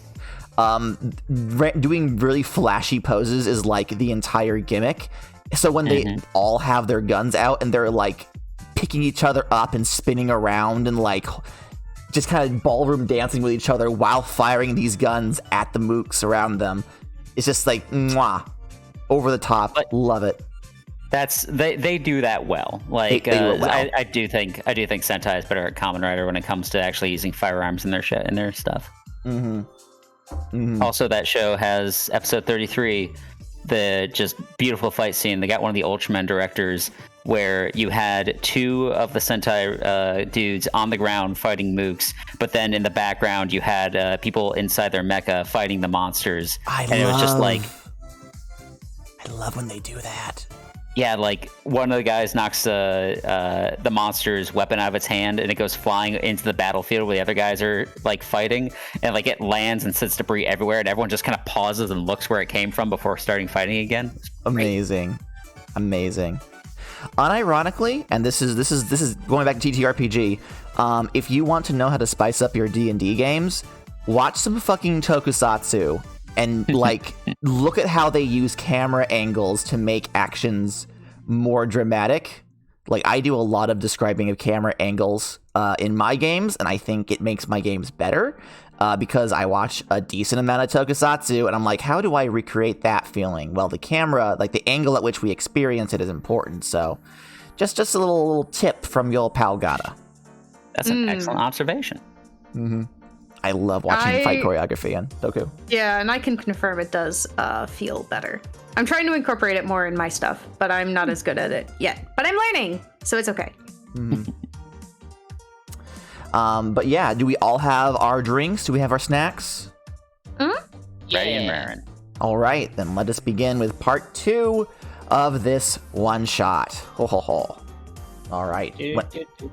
When we last left our heroes, like 10 minutes ago, the earth had just begun to shake very, very badly, very strongly. You guys have been tossed about, and the tour guide, Jacob, has fallen out of the tunnel and fallen down into the darkness. What is your immediate reaction? Oh no, Kingdom Hearts. I toss the spring down after him and shout, Jacob, land on that. You throw it down to the darkness, and you hear the spring sound go boing, and then you hear him yell. But it's because he's moving further away from you very quickly. Amazing. You hear I look at the other two. I look at the other two and say, I don't think it killed him, so I think it's a good job. The ground is still shaking beneath you, though. And as you all try to keep yourself upright, the ground beneath you begins to crumble. I'm going to ask you all a serious question. Are you okay with dying? Yes. No, I'm not going to kill you guys. Oh, okay.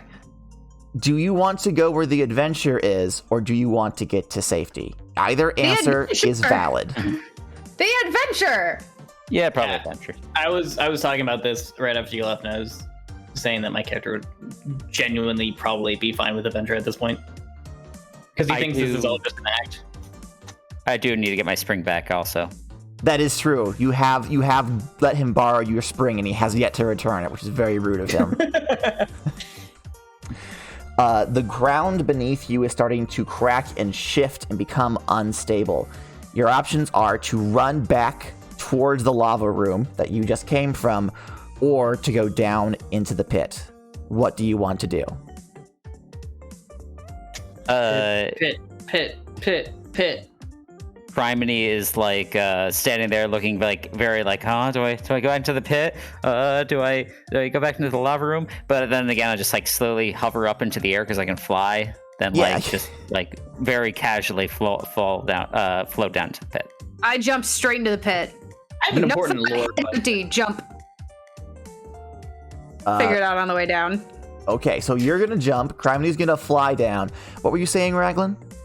I have a lore question. Sure. How does Knuckles glide? So that's a very good question. Looks at watch. So the official Japanese description of Knuckles gliding is that somehow his dreadlocks capture air and allow him to descend slower. The American comics say it's chaos powers, but the American comics also turned chaos into the actual force with actual Jedi. So we don't go by Ken Pender's lore. Although funny, slightly related, but doesn't answer your question at all. Yesterday, for Sonic's birthday, the Japanese Sonic Twitter did a question and answer session with the VTuber Sonic and the Japanese Sonic voice actor. And one of the questions was about whether or not Knuckles' knuckles are hard or soft. And Sonic canonically answered that they are hard, but if he punches things too much, he might accidentally bend them. That's interesting. Which is like, I'm sorry? And that was the end of it because it was Twitter, and they did not expand upon it any further. That's so good. Good for them. Like, what do you mean? What do you mean they can bend? That sounds terrible. Wordplay aside, I do like when they're like very chaotic with their answers. Like the American or the Western Twitter account did a schedule like how Sonic spends his day, and it's doing things like brush teeth, do a bunch of laps. At the end of the day, though, it's like make dinner, brush teeth, take off a hedgehog costume, go to bed. Yeah. They just say stuff, and everyone's like, hold on, what? And they're like, all right, see you next year, bye! It's so fucking wild. I like, Sega itself has issues with how it handles this franchise, but the social media team just knows what they're doing. Yeah. Wait, to be fair, your knuckles are joints. They are supposed to bend. Mm-hmm. I guess, but they're like bony protrusions, so like... Yeah, he's got... his are more like... I always thought them like claws. Like, how cats... Makes his knuckles? I thought those were glove accessories. No, those are part of his biology. We're never going to see them, and I hope we never see them. How does he put on his gloves? He just has tailored holes in them? Exactly. I guess? No, they're pockets. They're not even holes. It's like a bra, but for your knuckles. Bruckles. Bruckles. Oh my god, I hate it. No, I hate it here now. I'd like hate to it go more home. than Chronic. Was it Tyson? Who's the gentleman who did the redesign of Sonic for the movie after the nightmare that was Tyson Hess. Ugly Sonic? Yeah, Tyson Hess. He got to start like doing Sonic the Hedgehog joke comics, and one of the most famous ones was Nipples the Echidna. Yep. Where he was an echidna with nipples on his hands. His rock hard fist nipples. Oh my god, what the fuck? He describes them as Sonic. With everyone who works on Sonic. Are y'all okay? He puts his hand around Sonic and... I'm sorry. He puts his hand around Sonic to introduce himself as Nipples the Enchilada. I can punch through rock with my rock hard fist nipples. The hand on the shoulder is like right next to Sonic's eye, so the camera zooms in on Sonic staring at the nipple on Knuckles' hand, and Knuckles says, "Boy, sure is chilly out today, huh?" What? And this man was eventually hired. This man was eventually hired, and he's the one who designed the animations for Sonic Mania, Sonic Origins, and all of the Sonic cartoon stuff that's been happening in the past, 5 years. Oh my god. Yep. It's so good. Do you think he included that in his, portfolio submission? I hope he did. I really hope. Well, he got a job at Archie Comics first, so, he had more professional work out there. Just listen, I understand the humor of Sonic like no one else. Look at Nipples the Enchilada. Look at Nipples the Enchilada. My favorite gag though was when he introduced his version of Rouge, who you never saw her face for the longest time, and she looked exactly like the comic, all Jessica Rabbit-y. But then she turns around, she has a bat face with one of those really large horseshoe-shaped noses, like a photorealistic really? bat face. Yeah. Oh my god. I will send you a link. It's on the internet. It's very dumb, but very good. We can just sit here quoting. We can just sit here quoting that comic for the rest of the stream and be entertained. It's just so good. Sounds like a great stream, honestly. Honestly, but no, we're playing a TTRPG. We gotta focus. Back on track, everyone. Okay. Is it really a TTRPG if we don't spend 20 minutes talking about absolutely nothing in the middle of the story? I think not. All right. God, that's terrifying. I found the picture. Amazing. But yes, Raglan, you asked about Knuckles gliding. Why were you asking about Knuckles gliding? Oh, okay. Raglan is temporarily away from the microphone. According to the message that they sent just 1 minute ago. Oh, hey, Destructonaut! Thank you so much for the follow. Thank you. Oh, that was.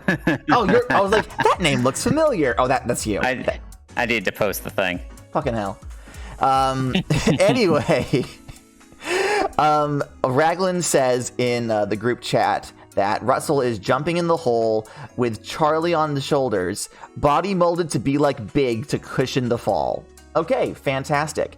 So Russell body molds himself to be big and round, and he picks up Charlie, and Charlie like holds on and jumps into the hole right next to Pepper. And all three of you are now headed down into the darkness. I don't really want to describe the next bit until Raglan comes back, so... It's the darkness. It's dark. It's the darkness. There is nothing to describe. There's nothing to describe. We have to attack the darkness. You guys feel the wind whipping past your face as you go down, and eventually the straight downward path slowly starts to tilt ever so slightly. As you're falling, you like make contact with the wall and realize that it is bending underneath you, allowing you all to like go from falling straight down into more of a slide as this thing levels out and becomes more of a straightforward tunnel leading you somewhere. How do you slide down this tunnel, those of you that are not winged? Very cool. Very cool. Yeah, well, I would probably stop instead of continuing to slide necessarily, and just walk the rest of the way down. Okay. So Raglan says, I can just do. like I'm surfing. As the wall begins to incline, or like decline, whatever the opposite of that is, Russell manages to put his feet down and just pick up speed. Hey, Sonic, welcome to the stream. Yeah, just roll by. Just roll on by. Rolling around at the speed of sound. That's how it goes. You guys are able to keep your balance, and you slide down, and you eventually do come to a halt. You do a drop dash. With Charlie on your shoulders? I don't know about that. Horse going around and right around. Whoa, whoa, whoa, whoa, whoa. Amazing. 10 out of 10. You do manage to slide down to a stop. And this big... this tunnel is as wide, as tall as it was wide at the top, and it's fairly big. A very large drill had to have come through here. Bigger than probably all three of you standing onto the shoulders combined. And it gives you this perfectly smooth, cylindrical pathway that leads to what appears to be a bright light in the nearest distance. But surprisingly, at the bottom of this tunnel, you do not see Jacob. Criminy does find the spring, though. I do take a moment to pick it back up and basically just have it on my back. You put the spring onto your back, and it is returned to you once again. But Criminy is nowhere to be seen. Jacob? Sorry, Jacob. Yes, Jacob is nowhere to be seen. Criminy's right here. Yeah, sorry. Listen. There's like 5 names I have to keep in mind. I look up into the sky and I say, Criminy's right here! And like gesture to where Criminy is. I part the clouds and like I look down the tunnel at you and I go, shush! And then I close the clouds again. Perfect. But yes, Charlie hops off of Russell's shoulders and looks around and is like, where did he go? He couldn't have gone far. I would like to search to see if there were any offshoots or anything that they might have fallen into. Okay, yeah. As you start traveling down this tunnel, you're looking for like obvious other pathways. And you do notice that there are some like small tunnels that have been like bored into the side. And you look at them and you're like, these are too small for an individual to get through. But as you get closer and closer to that light source and you see more and more of these little drill holes, you are now able to notice that there's like steam coming out of them ever so gently. Like the light is getting bright enough where you're able to like see it reflect off the steam as it comes out. But you are noticing that these are exuding some sort of heat. No sign of Jacob though. I bet I know where he went. Yeah? I have an intuition. I have an inkling. Squirrel's intuition, if you will. The algebra floats around your head. Right, exactly. I would like to, Criminy, the spring is on your back, right? Correct. Okay. I would like to turn you so that you're facing back up the like tunnel. Mm-hmm. So that the spring is pointing directly down the tunnel. Mm. And I want to jump into the spring. Like, do you tell me this plan, or you're just like, hey, look over there for a second? I'm just like, hang on. Do you think he could have come from up? Do you think he like got stuck up there somewhere and we just missed him? Like on some kind of ledge, like some weird OSHA violation up there. And then when you turn around, I just like jump off the spring. Oh man, I don't know. I think I saw like a handrail up there, maybe. So here's what I want to do. I mean, I guess Criminy wouldn't roll for it since it's about intention, and Criminy doesn't know what's going to happen. So here's what I'm going to do, Tegan. I'm going to ask you to roll to see how successfully you're able to use Criminy as a springboard. Okay. Let's see. So I have long jump. I don't know if that would attach or not. You want to do a long jump into this for the most amount of distance possible? Yeah, I think so. I'm going to try and like really max. I'm going to try and go like all the way to the end because I think that's the way he went and he would have had the momentum of like falling. Mm-hmm. So I'm going to try and like recreate that a little bit. Okay, by all means. How many dice are you rolling? Is this chaos or control?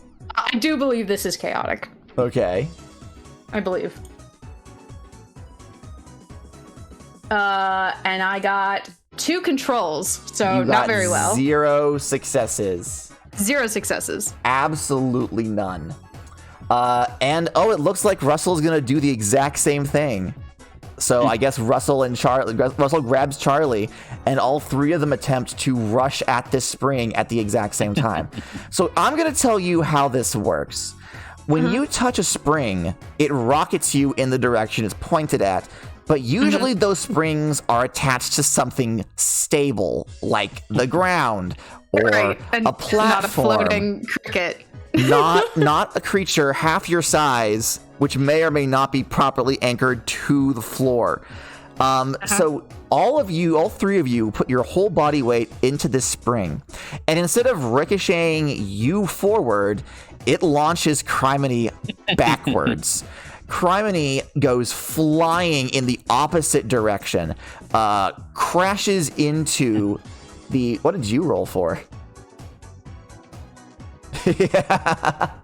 Crashes into the incline and begins to like speedball dash up it. You watch Criminy disappear into the darkness and speed off.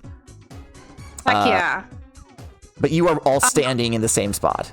I'm gonna shout out after him, see him up there! Like, that was the entire plan. It was not the plan, but they don't need to know that. You know, just in my mind, I imagine this would play off like a move in an anime or something where you get different perspectives of the same action being performed over and over again. Of me just like turning around like, gee, I don't know if I see him up there. And you just doing like a flying kick, like a wrestling move at me, expecting to be launched in the other direction. But no, it's just a flying kick. It's like the 3 camera shots, one from the side, one from behind, one showing the close-up of the face as Criminy realizes like, oh.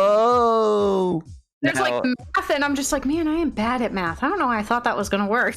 Is it possible that there could be other springs that were on the path up down the tunnel that might have naturally become disturbed and appear, forming some sort of chain that might send me on a Rube Goldberg machine of some kind?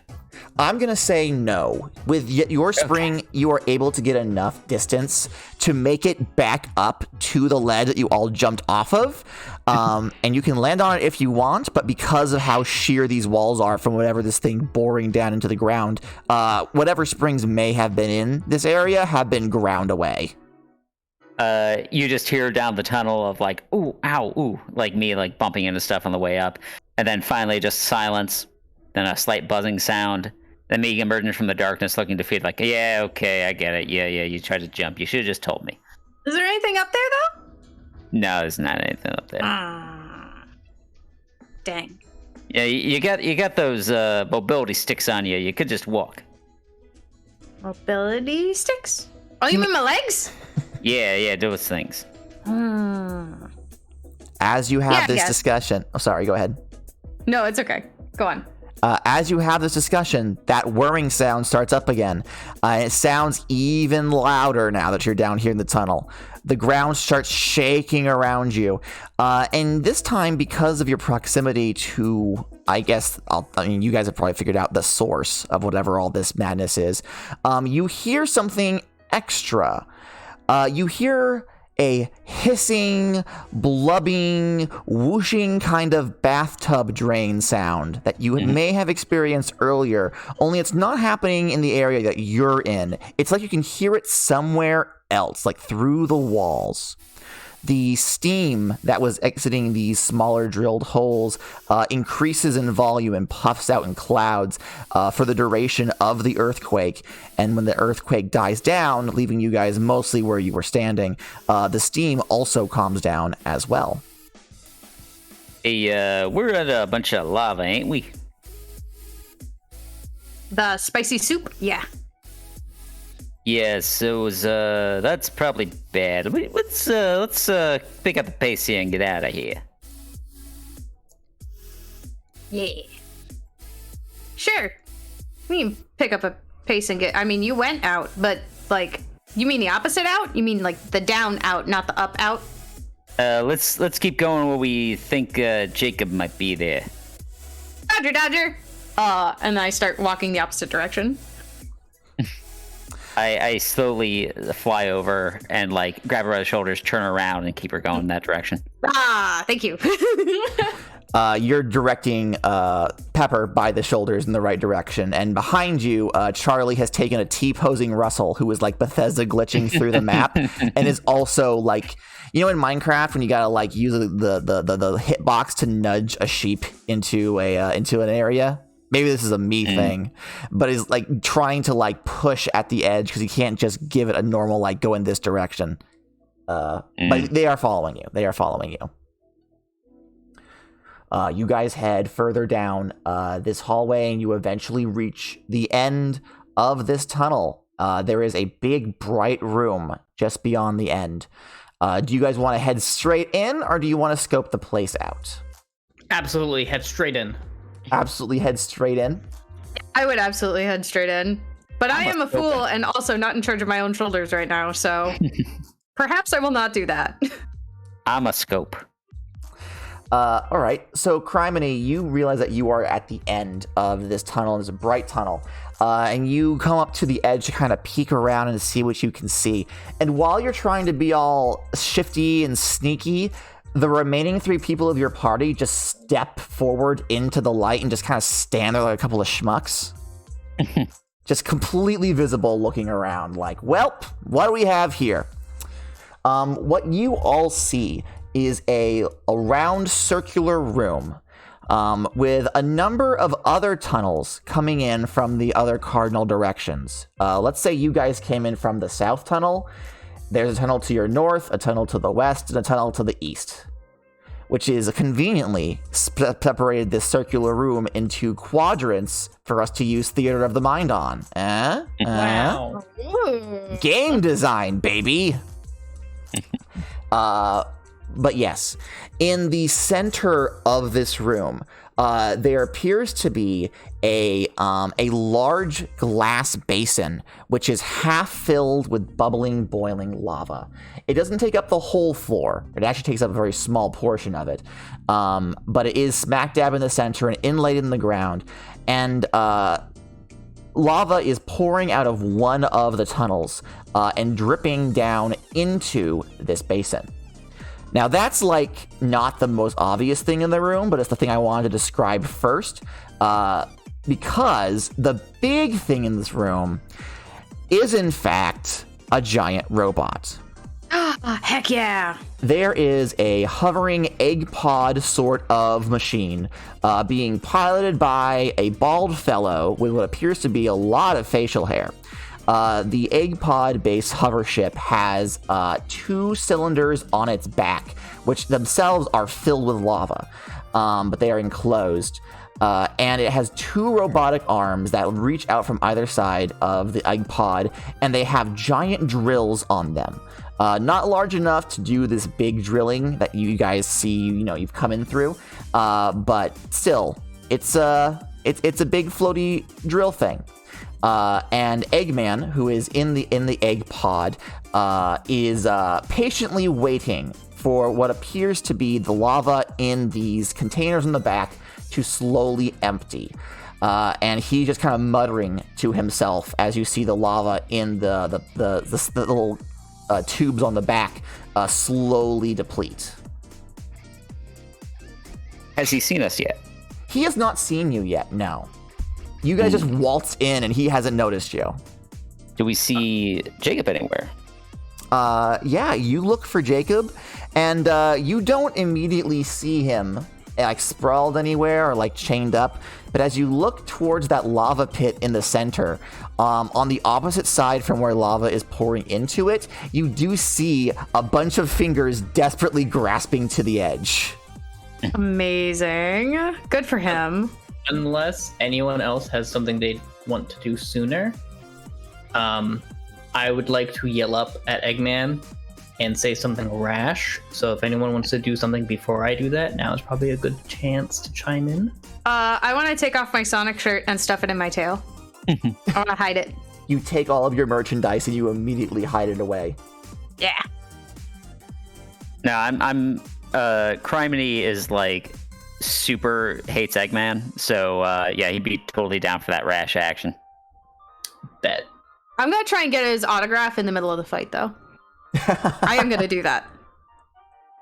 I'm going to yell up at this person who looks like Eggman and say, "Hey, are you part of the exhibit here? Do you know where Joshua, Jake? Do you know where Jake went?" You see the whiskers on this man's face perk up like a cat's ears as he realizes he's being called. And the entire mech rotates in place to turn around and glare at you. And lo and behold, it is the actual in-the-flesh Dr. Eggman. He's wearing the red suit. He has the glasses. He has the headband with the goggles on his head. And he goes from being in like a relaxed, reclined position to leaning forward, almost toppling off the edge of his egg body. I was, what? Who let you down in here? That's my best Eggman impression. Hope you enjoyed it. I can't be my colleague. This is the best Eggman costume I've ever seen. I want to like dash over and then stop like underneath and hold up my autograph book and a pen and be like, "Can I have your autograph?" Also, do you know where the gift shop is? It's a Disney park, and you're like holding out the stuff for the characters to sign. Eggman looks at you and looks at Russell, and then his face kind of smooths out, and he gives this big, wide, very genuine-seeming grin. He goes, "Oh, adoring fans! Why, of course I'll sign your autograph book. To whom should I write it out?" Pepper the Squirrel, please. I'm a huge fan of your craftsmanship. To Pepper the Squirrel. And he scribbles down into it, and then he hands it back to you and says, "Here you go, my dear." Yeah. Bounce a bunch. I can't read it. I'm sorry, what? I might have a slight retcon for my character. Sure. So instead of being a dock worker, like I initially stated, I think it'd be funnier if Criminy actually worked in construction. Okay. And so I'm doing this to set this up, but basically, as Pepper and Eggman are having their moment of like, oh, a fan, and like he does, yeah, he does get to fill out the notebook, the autograph book, and hand it back. But as you're doing so, you just hear in the distance, yeah, that sounds good. Criminy just like flies in and tries to like just lambast Eggman with his boxing gloves. Should we see what happens next, or should I go into a spiel? Because I do want to know what my autograph says, even though I can't read it. I'm too excited to read it. So the autograph says, to Pepper, I hope you die, with a smiling Eggman face, and then it's just signed Dr. Eggman. Hell yeah. But he really cares about his fans. Okay. Charlie has actually used this distraction to try to run forward and like try to pull Jacob out of the pool that he's dangling in. But then he sees Crime and he just zoom right by him with What exactly do you intend to do again? Criminy? Yes. I am going to bop him upside the head. You zip over to Dr. Eggman, and you manage to get in a good boof, like right in his nose. He falls backwards with a cry, and the entire egg pod kind of like falters a bit, like a weeble wobble, as he lands back into the seat. He goes, "What on earth was that for?" Criminy just kind of goes into a spiel of, "You know-it-all jerk. Do you have any idea how many of your amusement parks had to tear down for OSHA violations?" What? I don't give a fig about that. If you tear down my theme parks, then you deserve whatever bad things come to you. We got this coming to you. And I do the order thing. Go do a bunch of bops. Yeah. I am going to ask you to roll to determine how successful your bops are. Alrighty, so I got Harder They Fall. I'm going to try to apply that for this. Okay. So you're not just attempting to damage Eggman, you're trying to damage his whole robo thing. Yeah, I kind of reckon that's going to be his main tool for trying to stop me from bopping upside the head. All right. And that is the main verb I'm going with here, is I'm going to bop him one. You're going to bop him one. Fantastic. Was that... There, I got a 5 and a 6. Those are both successes. You were going for control? Sorry, chaos. Okay. Yes. My number is 7. Yes, that's correct. For a second, I was looking at the wrong monitor on the screen. That's my bad. Yes, those are 2 successes. You zip up and you give this man what for. And from the perspective of like Charlie, Jacob, and Russell, it looks like you're just this tiny little blue speck next to this big machine. But with every hit, the entire machine moves around as though like it's been smacked like very drastically. So it's flailing about with every hit. Ooh, ah, ooh, ah, ooh, ah, ooh, ah, ooh. And with one final hit, you smash the machine and it goes ricocheting backwards and crashes into the northwestern rock wall. The rock wall splinters and there is a pause. And then Eggman slowly rises back up in his seat.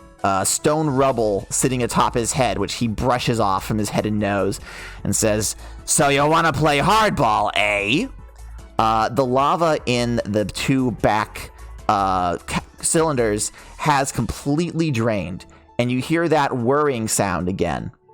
And he says, "I'm not going to have any upstarts messing around with my oh fuck, I had a word for it. It's the geothermal, that's what I was going to say. With my new geothermal power plant." And the drills on either hand of the robot begin to spin. And he says, "Fan or not, I'll squash you like the bug you are." And if this were D&D, this is where I'd be like, roll initiative, we're in combat. Ooh. Let me see if I can't pull up the battle music. Where is the battle music? Yeah, you guys can't hear it, but there is. I do have a. Yeah, I know. I'm sorry. One day. All right. So now everyone can hear the battle music. So to remind everyone of what's happening, right? We are in a circular room that is split into quadrants. There's a tunnel to the north, south, east, and west. Jacob is dangling on the south lip of this pool of lava in the center of the circular room, and Charlie is helping him. Russell is still around them because I don't think Russell has gone in to do anything. Eggman has just been smashed into the northwestern wall. And Criminy and Pepper, you are in like the northeastern quadrant where you were before you smashed Eggman. There is no like turn order or anything. Just tell me what you want to do, and we'll make sure everyone gets a turn to do something. I would like to stash my autograph book and pen for safekeeping so that they don't get lost. You shove it into your tail, and it disappears into the ether. You really should see a doctor to get that checked out one of these days. No, it's fine. I'm going to help Charlie get Jacob out of the pit. And as soon as possible after that, I'm going to try and find a safe area for Jacob to like wait out the fight. And then I'm gonna join him with Charlie, and I'm gonna pull out a bag of popcorn and study the action. All right. Yeah, no, you, with Charlie's help, you're able to pull Jacob out of the pit. He looks like really dirty from his trip down the tunnel, and more than a little singed from almost getting his ass blasted by the lava beneath him. And he looks at you and goes, "Thank you so much." But then immediately you're dragging them back into the south tunnel, where you guys kind of all set up. And Charlie's like, we're not gonna help, or... No, this is all just part of the show, I assume. Do you want the cheddar popcorn or the caramel popcorn? I'll have some caramel, please. Yeah, here you go. It's the good stuff. Yeah, it's pretty good. Jacob is kind of sitting there with like a million-yard stare, just like this day is not gone as he expected it to go. I'm gonna offer him the cheddar popcorn. He takes it, but it's like a little too dry for his taste, but he still eats it because what else can he do? But yeah, Criminy and Pepper. Pardon me. I have an established game plan. I'm waiting to see what Pepper would like to do instead, though. Okay. I would like to run. So the egg carrier has started floating again, right? The egg carrier is floating. Yes, it is in the northwest quadrant of this circular room. I would like to dash underneath it and like jump up and like smack it. I'm gonna try and do a spin bash like Sonic, but that is not like my normal thing, you know? Right. Okay. In that case, you take a running leap over the small trickle of lava coming down from the north tunnel, which has slowed... Easy peasy. It has slowed down to next to nothing, I will note. And you manage to get underneath the egg pod with no issues. Eggman yells at you, "Get out from under there!" And you can hear the drills are revving up. I would like you to roll to see how successful your attack is. Cool.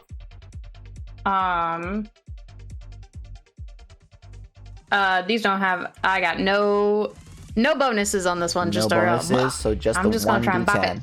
Is this chaos or control? Is it chaos or control? I think this is probably control because I think I know what I'm doing. Right. Whether or not you actually know what you're doing is entirely dependent on the result of the stat roll. Yeah, exactly.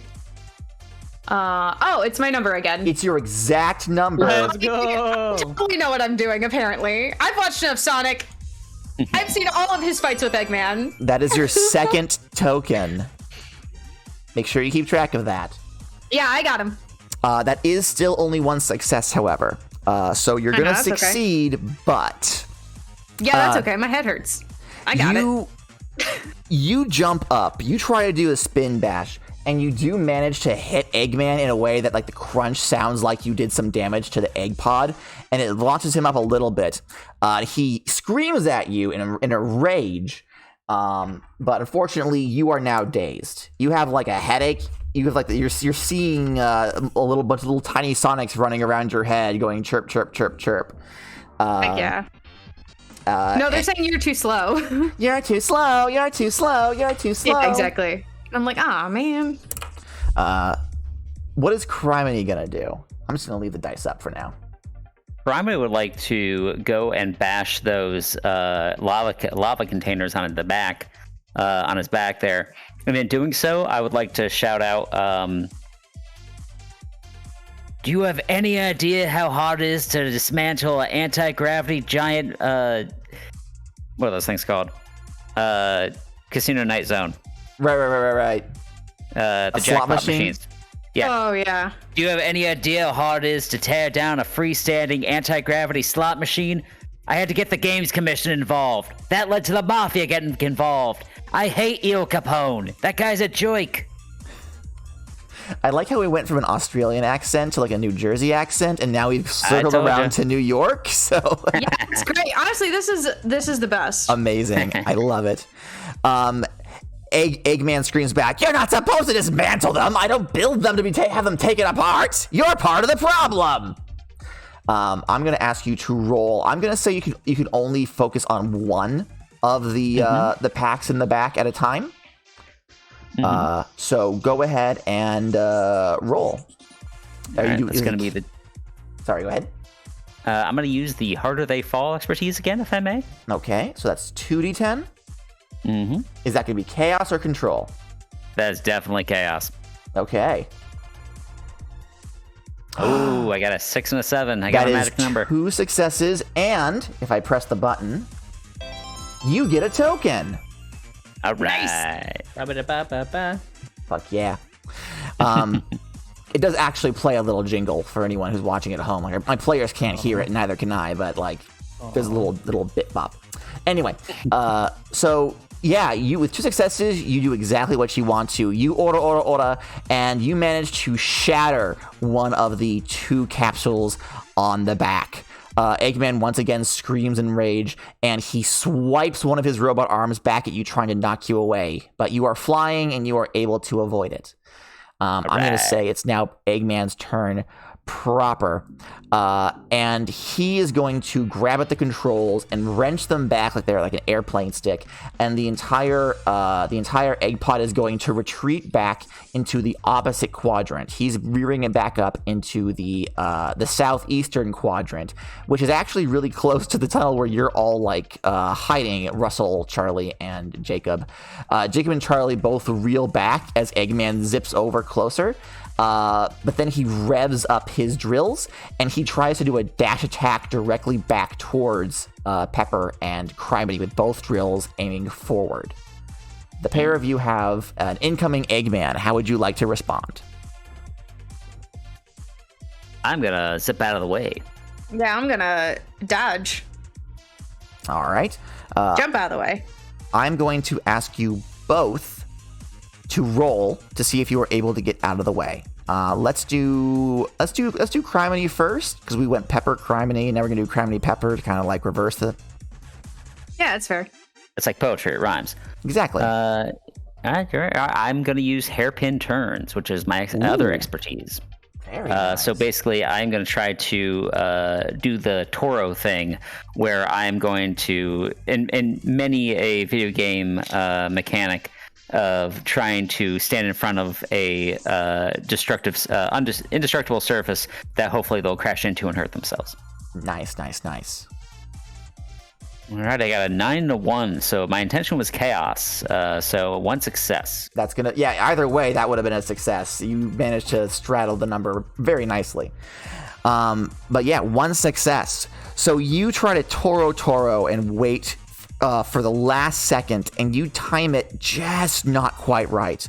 Eggman comes flying in, and you realize that you're gonna clear him, but you're gonna end up getting smacked by something on the way. Before that happens, though, Tegan, how is Pepper gonna try and dodge? I'm a long jump. I'm just gonna like a little squirrel. Which way are you going to attempt to long jump? Not into the lava? So the lava Not pit. into the lava. Lava pit is in the center of the room. There's no more lava coming from the north tunnel, so you're clear of lava if you head towards the north or the west tunnels. To the north then. Okie doke. And you're rolling 2d10. Yep. Is that gonna be chaos or control? I think this is gonna be chaos because I'm just jumping for it. You're just springing in any which way. Yeah, I'm just going. Oh, he's coming. Oh lordy, he coming, and just going. Oh lord, he coming. That is 2 successes. 2. Yeah. Fantastic. Yeah, no, you managed to, you jump before Criminy, because Criminy's doing that Toro thing. You managed to clear and turn around just in time to also realize, oh, Criminy's not going to clear this. Oops. Eggman comes dashing in, and Criminy is able to avoid the drills. You definitely swarm out of the way of the drills. Unfortunately, the main body of the egg pod does smash into Criminy, which in turn smashes him against the rock wall as it splinters underneath the drills when they make contact. Eggman gives out a cackle of glee and says, "How do you like them apples?" But then immediately realizes that his drills are stuck. Criminy, you are able to move freely. You're not like wedged against the wall, but you have taken some damage. You are slightly injured. There's no mechanical detriment to that, but like you've taken a hit. If you had rings, they would have flown all over the place. All right. Charlie looks over at Russell and says, I don't think this is part of the tour. I think they're actually getting hurt. Child. Hey, Jacob, is this part of the tour? Jacob has his head in his hands and he like parts his fingers to like glare at you and says, "No, this is not part of the tour. This hasn't been a planned part of the tour since the very first room." Huh. I see. In that case, and then I'm gonna body mold into Knuckles, or like a Knuckles-esque physique. And just look down at Charlie and be like, "Let's go bust some eggs." Charlie jumps up and goes, "Yeah!" And the popcorn goes everywhere, all over Jacob, who just kind of sits there pitifully. I am going to comically try and pick up as much of that popcorn as quickly as possible. Just like put it all together and then bring it with me and run towards the fight. Charlie hops up and down and says, "Yeehaw!" before running after him in a sort of like a Sonic and Tails kind of fashion. Adorable. Criminy, you are currently standing in front of a wedged egg robot. Eggman is frantically pressing up buttons and pulling back on the stick, and you can hear the drills are starting to like gain purchase to try to wrench themselves free, but for a moment, they are at your mercy. What would you like to do? So what I'd like to do is I have my secret power up, the high frequency chirp. Oh. And what I'd like to do is I would like to try to disrupt Eggman and the drill using this, hopefully to at the very most, in addition to distracting them, to destroy the other glass canister they were holding lava in. Okay, so describe for me how you envisioning like your special move, the high frequency chirp, like working. Is it like a cone? Is it like a wave? It is a wave going outward. It is a wave going outward. Okay. So I'm going to have to say you can either use it to focus on shattering the glass or disrupting the machine. Alrighty. Well, I'm going to use it to shatter the glass. Get the lava off the table, basically. Okay, fantastic. Go ahead and, well, I guess just describe how it looks like when you do the chirp. Alrighty, so what I do is I am going to I like haul myself up more onto the the egg carrier, and I'm pretty close to Eggman, right? Oh yeah, no, Eggman's right in front of you, and he's like still pressing buttons, and he looks up at you and goes, give me a moment, I can fix this, it's fine, don't worry about it, I got it. I reel back like I'm gonna punch him, but instead I, as he's like reeling back, covering his face, there's no way cool way to do this when you're not a bug, like a more bug instead of an anthropomorphic bug, but I like rub my legs together to create this screech that just like echoes out to interfere with his controls. Maybe you do like a little thing where you jump up and then you like slide your legs together as sort of like a kick, so it looks like you're kicking down, and then it makes the sound. Yeah, let's go with that. I like that. I imagine you could, like, in a platformer, that would be a cool, like, double jump sort of dealio as well. Yeah. Possibly? I don't know. I'm just thinking off the top of my head. So, yeah, you do the leg thing, and the loud chirping noise echoes through the room, and it passes through the electronics in the egg pod, and the control panel starts sparking in front of Eggman, who is now shielding his face for an entirely different reason. He goes, bah! And when he does so, he does manage to grab a hold of the stick and wrench it back. The egg pod rips itself free, shaking you off of it. I'm sorry, you said you wanted to focus on the glass, right? No, on the machine itself. You did want to focus on the machine. Okay. Yeah. Okay. I second guessed myself for a second there. I'm like, did I forget? Okay, we're good. So the machine floats backwards toward the center of the room, but it's like slowly rotating as it tries to like get itself back into like a proper working condition. Eggman has temporarily lost control of it. I was focused more on this than like flying, so I actually like fall down to the ground after he goes reeling back. Yeah, you fall down with an oomph, but luckily Pepper is like nearby to like witness it. So yeah. Speaking of which, Pepper. That was cool as heck. Yeah.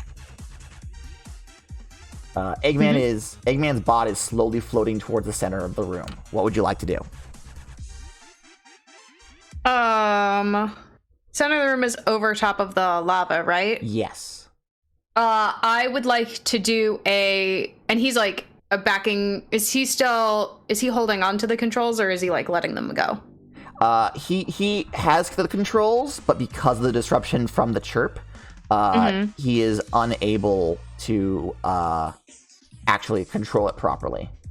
Perfect. Okay, I would like to run and jump into his little cockpit thing. Okay. You just want to be in the cockpit? I want to be like on his shoulders. Okay. Yeah. You run and you give a boing, and you land in the cockpit directly on his shoulders. He immediately starts trying to bat you off. Yeah, you know that squirrel thing that happens in like cartoons where like there's a squirrel in someone's shirt and they're like smacking at it a bunch, but like they aren't actually hitting the squirrel? That's what I'm doing. No. I'm trying to distract him. Yeah, I'm trying to like keep him from properly using the controls again by scampering all over them like a absolute nutball. Okay. All right. Yeah. I will ask you to roll to determine how successful you are at distracting him then. Yeah, sure. I'm great at squirrel stuff. Your Honor, I would like to roll for squirrel. I would like to roll for squirrel, which is my species, which I believe I am an expert at being. So no, that's not quite. Not quite. We've removed racial abilities for good reason from this. Dang. Anyway. Right. But yeah, so how is this chaos or control? I believe this is chaos because I'm trying to cause chaos. Fantastic. If that makes sense. Sounds right to me. Oh no, that's very controlled. Oh apparently. no! Wait, no, it's a 0 because we aren't doing 10s. That's right. That's right. Oh my god! For a split second, I thought you had really messed it up. I was gonna fall right in the lava, wasn't I? But then I remembered numbers don't work like that for this game. You start scampering around, and Eggman is like drastically trying to grab you, but you manage to get out of his sight just in time. He is like swearing up a storm, going, "You dastardly furball! I regret ever giving you that autograph. I really do want you to die. I hope you die right now." And while you are doing that scamper, the machine revs up as its controls come back online. Eggman is not able to control it, and it is floating in the center of the room over the lava pit, but it has had a chance to right itself. Raglan, what is Russell doing? Russell's going to try and go for the legs. There are no legs on this hover pod. Damn. Okay, so that job's complete. Didn't even have to roll. Fantastic. Amazing. Instant success. Big success, if you will. Exactly. I guess in that case, Russell is going to try and get to the core of the machine, punching and biting and eating his way to the main power source. Okay. So yeah, based on what you know from all the Eggman props that you've messed around with, there's usually like a glowing eye sort of dealio, like not like a jewel, but like a lens near the front, which leads directly into the power source that Eggman uses for his machines. He is floating over lava, though, so I am going to ask you to roll to determine if you're able to properly latch onto it. Bet. Let me review. Okay, yeah. So this will be control. How many D10 are you rolling? Just to get on it, that's 1d10. 1d10. All right. So this is a 10% chance. Oh, you got your number exactly. Oh, lucky. Fantastic. I forgot that rolling your number also counts. Yeah, so it's a 20% chance. You also get a token. Yay! Oh, banana. It's not Ooh Banana anymore. We're not playing the Donkey Kong game. What is it? The way you said it was perfect, though. It's the Sonic jingle. Da da da dun dun dun. Doodle doodle doodle doodle doodle doodle doodle. Banana. If we ever play the Zelda hack that we were building of this, I hope you do the da-na-na-na. As if I would do anything else. Are you insane? I mean, you could do. There are a number of very good like item sounds. No, it has to be. Yeah, do. You could do that also. No, it would have to be the da-na-na. It literally floats above your head when you receive a token. Why would I choose anything but the item get song? You could choose like a rupee get song too, because rupees also float above your head when you pick them up. No. Anyway. So yeah, with one success, unfortunately, it is only one success, Raglan, so I don't want to take away from your victory with a token, but yeah, I know. Russell runs and leaps and latches on and immediately starts going ham on this machine. You definitely get a few good hits in. Eggman actually stops batting at the squirrel to be like, now hold on, get off my ship. And even with Pepper running amok, he manages to grab the controls and he wrenches them to one side, and the entire machine begins spinning around. The drill arms straighten out and begin to rotate the drills themselves. So now he's like a rotating platform of drilly death going around and around and picking up speed. I would like to, with your blessing, turn this failure into a success. Oh? I would like to immediately use my token to perform my special move, Devour the Scenery, and treat this machine like a corn cob eating against the spin. You know what? Sure.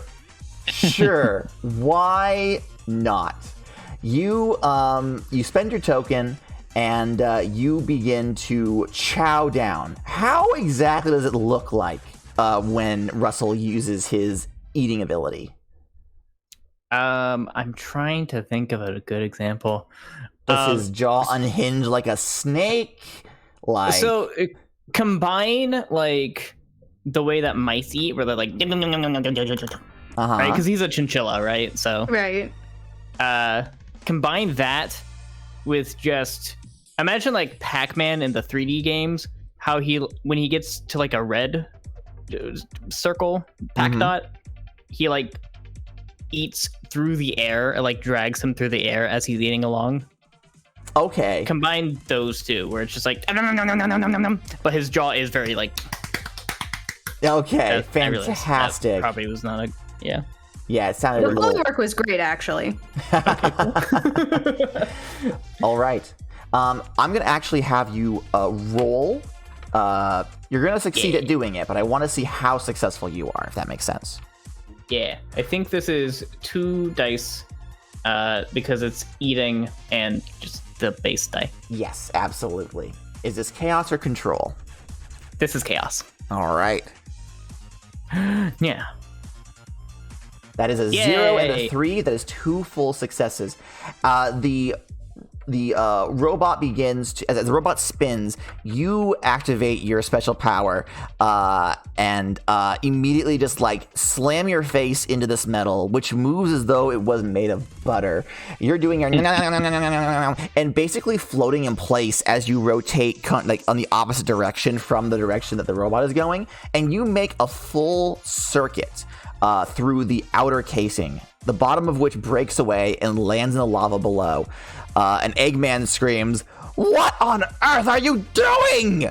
And now the internal bits of the machine are perfectly visible to anyone who wants to have access to it. Congratulations. The machine is still temporarily floating. Going back over to Criminy. You are floating in the northwestern quadrant next to that wall that was absolutely shattered by Eggman. The rubble is still falling out of it, and not gonna hit you, but it is there. What would you like to do? So I would like to also use my special ability, special move, which is Living Ballistic, to try to basically like pierce through the center of the egg carrier. Okay. So I'm going to spend my token. Yep. Boing. And I am basically going to start looping my way around the room, flying. And eventually I am going to like... Oh, actually, this is a good idea. So remember my spring? Yes. Yeah, so I want to say it got knocked loose after I got hit by the egg carrier earlier, and like is kind of sitting on the ground there. And what I do is I start flying around the room, and as I pick up speed, and I see that Raglan has started eating away at the drills, I change my course towards the spring as the egg carrier kind of like floats in the direction so that it would collide with my trajectory and hit the spring, bounce off it, and like extend my fists outward as I go plowing into the side of the egg carrier from one end and out the other. This is so good. So let me This is so video game. Let me just get this straight, okay? You are flying around the room, taking a lot of sharp turns. Yes. You are knocking down a much larger opponent. And you're also using your special move that you spent a token to use. Correct. That is 3 full D10s. That is the max amount of D10s you can roll based on the rules. Is this chaos or control? It's definitely chaos. Definitely chaos. All right. Give it a shot, my friend. Alrighty. Alright, got 2 successes, 1 failure. Well, we count 10s as being zeros. That's right, 0. Oh, so wow. you got 3 full successes. You pick up speed, zipping around this room. You hit that spring at just the right angle, and in slow-mo, Eggman goes from looking down and yelling at Russell and looks up and sees the fist coming closer and closer. And in slow motion, you hear him go, "No!" And then time speed backs up, and like a bullet, you pierce from the bottom of this machine and pierce right through the back of it. And there's a pause. Both Pepper and Russell, you guys bounce off at the moment of impact to not get caught up, and you land safely on the ground as Criminy, you skid, like, not really skid, but like you come to a halt in the air behind. I need to ask, do you turn around to look, or do you stand there facing away? I would say that after I plow through the egg carrier, I hit the opposite. This is like a kind of a domed room. Mm-hmm. Yeah, I hit the curved surface on the other side and like skid down it, like if you threw a ball really hard and it just kind of rolled down the opposite side, until finally I come to a stop. And I do not look up at the explosion because I am faced in the ground. I am embedded in the ground right now. There is a slight crater. This is not crazy. Amazing. The wall that you landed into, there is a delayed concussive force that causes a crater in that wall that shatters the wall at the exact same time that Eggman's robot explodes. The drills are wrenched from the body and smashed into the ground, jostling the pool of lava. The main body actually lands in the lava with a big hissing splash. But Eggman has ejected and is floating in his personal egg pod, and he is absolutely pissed. He screams, "I don't know who any of you are, but I swear I will have my revenge!" And he points at Pepper. Go ahead. Real quick, I just want to interject. I'm gonna body mold to him, like to his physique, and be like, "I'm gonna get my revenge."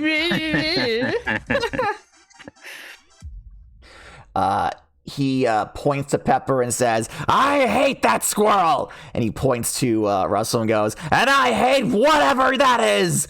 But most of all, I hate that cricket!" Oh, I cut out there. Oh my god, that's all right. And then he takes the egg pod, blasts down the south tunnel, knocking over Jacob with his wind as Eggman makes his escape. From his face down position, you just hear, "Yeah, you better run."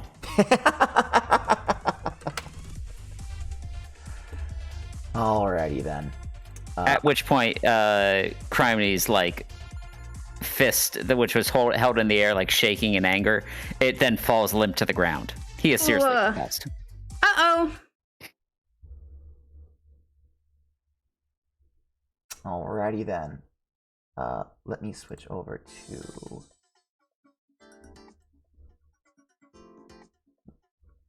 Why can't I interact with the song?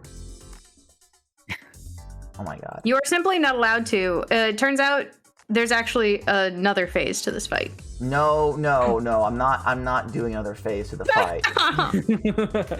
It's where we are in control of Eggman now, and we are going to kick your butt.